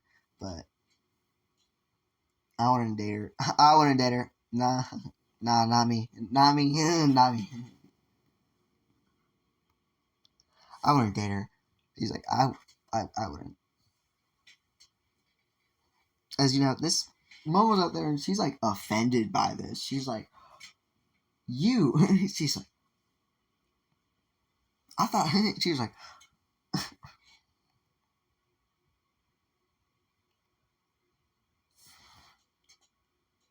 she got offended by this. She got offended so much that she walks into the classroom and she's like, "Well, excuse me, Midoriya." As she gets in there,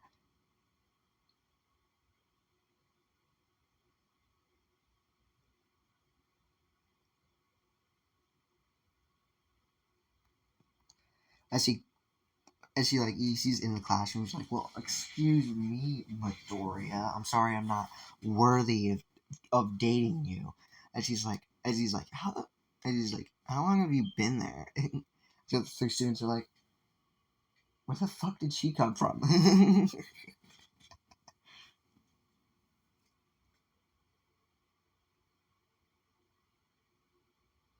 as Izuku's like,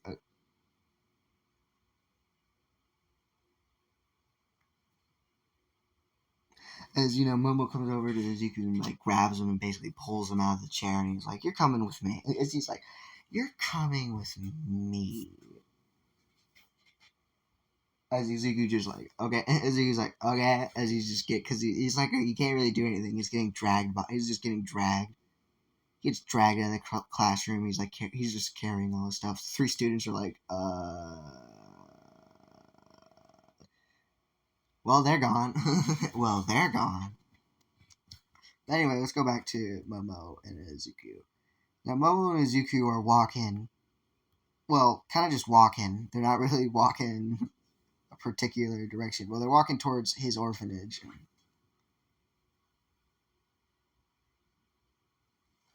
As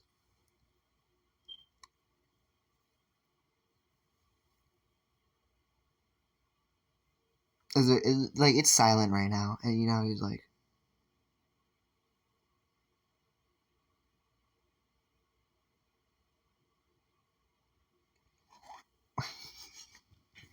sorry, I'm just thinking of a scene later on.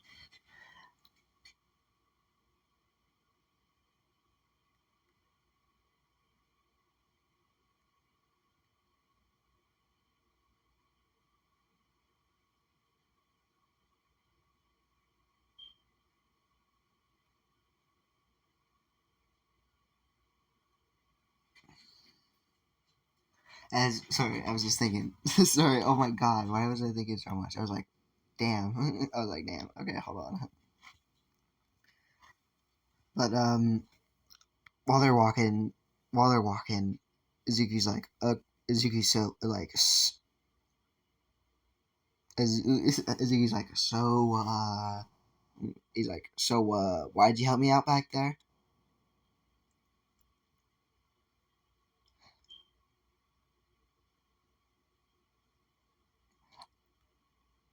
And she's like, same reason why you choose to help me, out of spite. And she's like, spite? As she's like, exactly. I guess you're not as dumb as I thought you were. Yeah, of course. And he's like, yeah, of course I'm not. He's like, yeah, of course I'm not.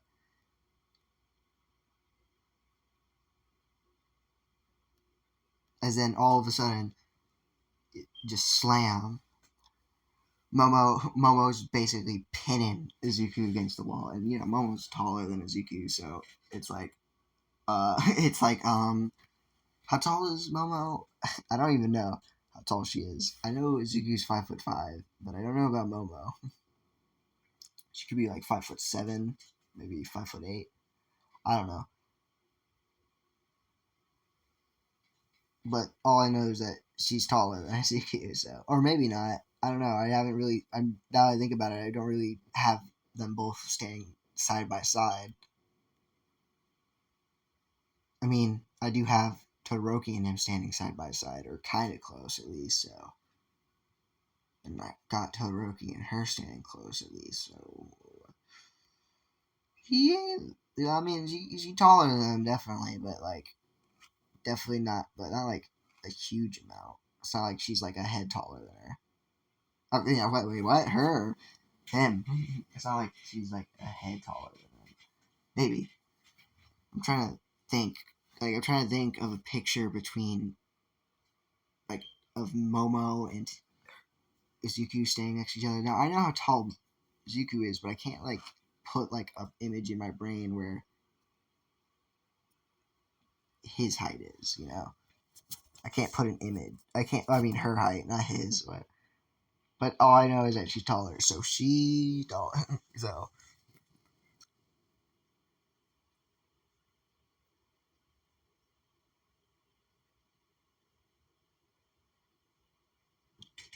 as you know, but again, let's just get away from that topic. And it's like, but again, she has Izuku pinned to a wall.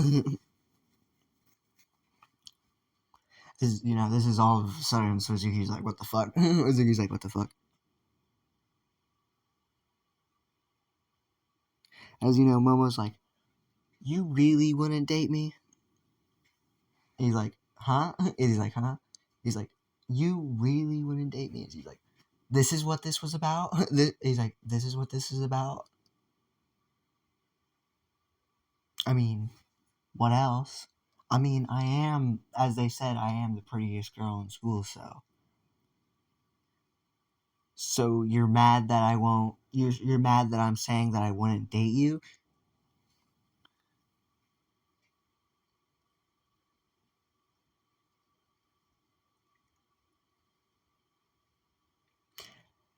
And she's like, maybe I am saying that, maybe I'm not.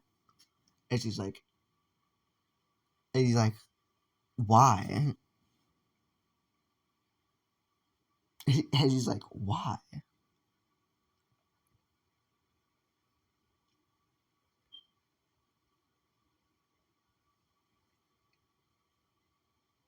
And she's like, well, I mean, it kind of is. I mean, I kind of take pride in having that, knowing that most of the boys in our school like me. So knowing that you say that you won't, you can just confidently say out loud to literally anyone that you'll never date me. That kind of pisses me off. And she's like, he's like, you take pride in things that are super weird. You know that you take pride in things that seem really weird. But he's like, well, I wouldn't date you. I wouldn't date you. I mean, I'd never date anyone. And he's like, well, I mean, never date anyone for someone's looks, so I don't really give a shit. So I mean, I don't really give a shit that you're the prettiest girl in school or anything about that, or anything about that. You know,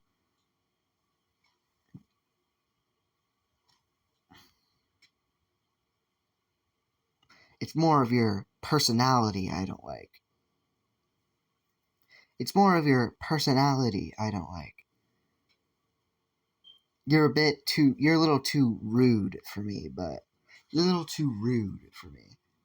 And also, as you know, he kind of pushes her off of her. I mean, him off of him, and he's like, and also, you're a little too pushy.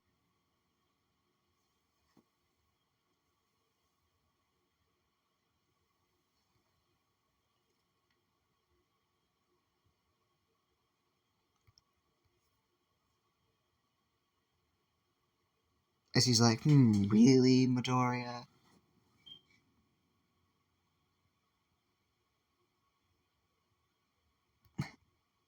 As he's like, no, actually, you're right. Actually, yeah, he's like, no, actually, you're right. There is another thing. There's also another thing I don't like: the amount of makeup you put on. As this just pisses her off. This just gets her mad because as Zuki just laughs at her. As Zuki just laughs at it. As again, just from this again, Momo goes back to pinning him to a wall again. She's like, I do really hate you. And he's like, yeah. As he's like, yeah, but. And he's like, yeah, me too. He's like, yeah, me too. As again, he chuckles to himself as he just like kind of just moves past, just kind of slips away from her. And he's like, well, anyway. As he continues to walk down, as they continue to walk down, and then at some point they come across like this split, and they kind of.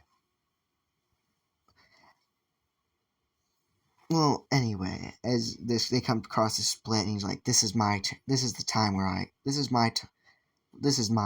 where I have to head. This is the direction I have to go. So it's time to it's time to. So I'll see you tomorrow, Momo." Oh, sorry, Yararozu. You'd say Yararozu. I'll see you tomorrow, Yararozu. And that to you too, Midoriya. As they both, go their separate ways. Oh, sorry, not tomorrow. On Monday, because it's Friday. I forgot. I completely forgot it was Monday. I can end it there. Yeah, let's end it there. That's the best part. I guess that would be the best point of ending it. So, I hope you guys enjoyed this part. It was a very long one, so I really do hope you did enjoy it because, I'm not making another. So, yeah. Hope you guys enjoyed this first part of the series of whatever I'm going to choose to call it. Probably going to post it after school when I get back because that would be the best time. Or, well, I can do it now, but whatever. I'll give it a second. But anyway, I hope you guys enjoyed, and goodbye.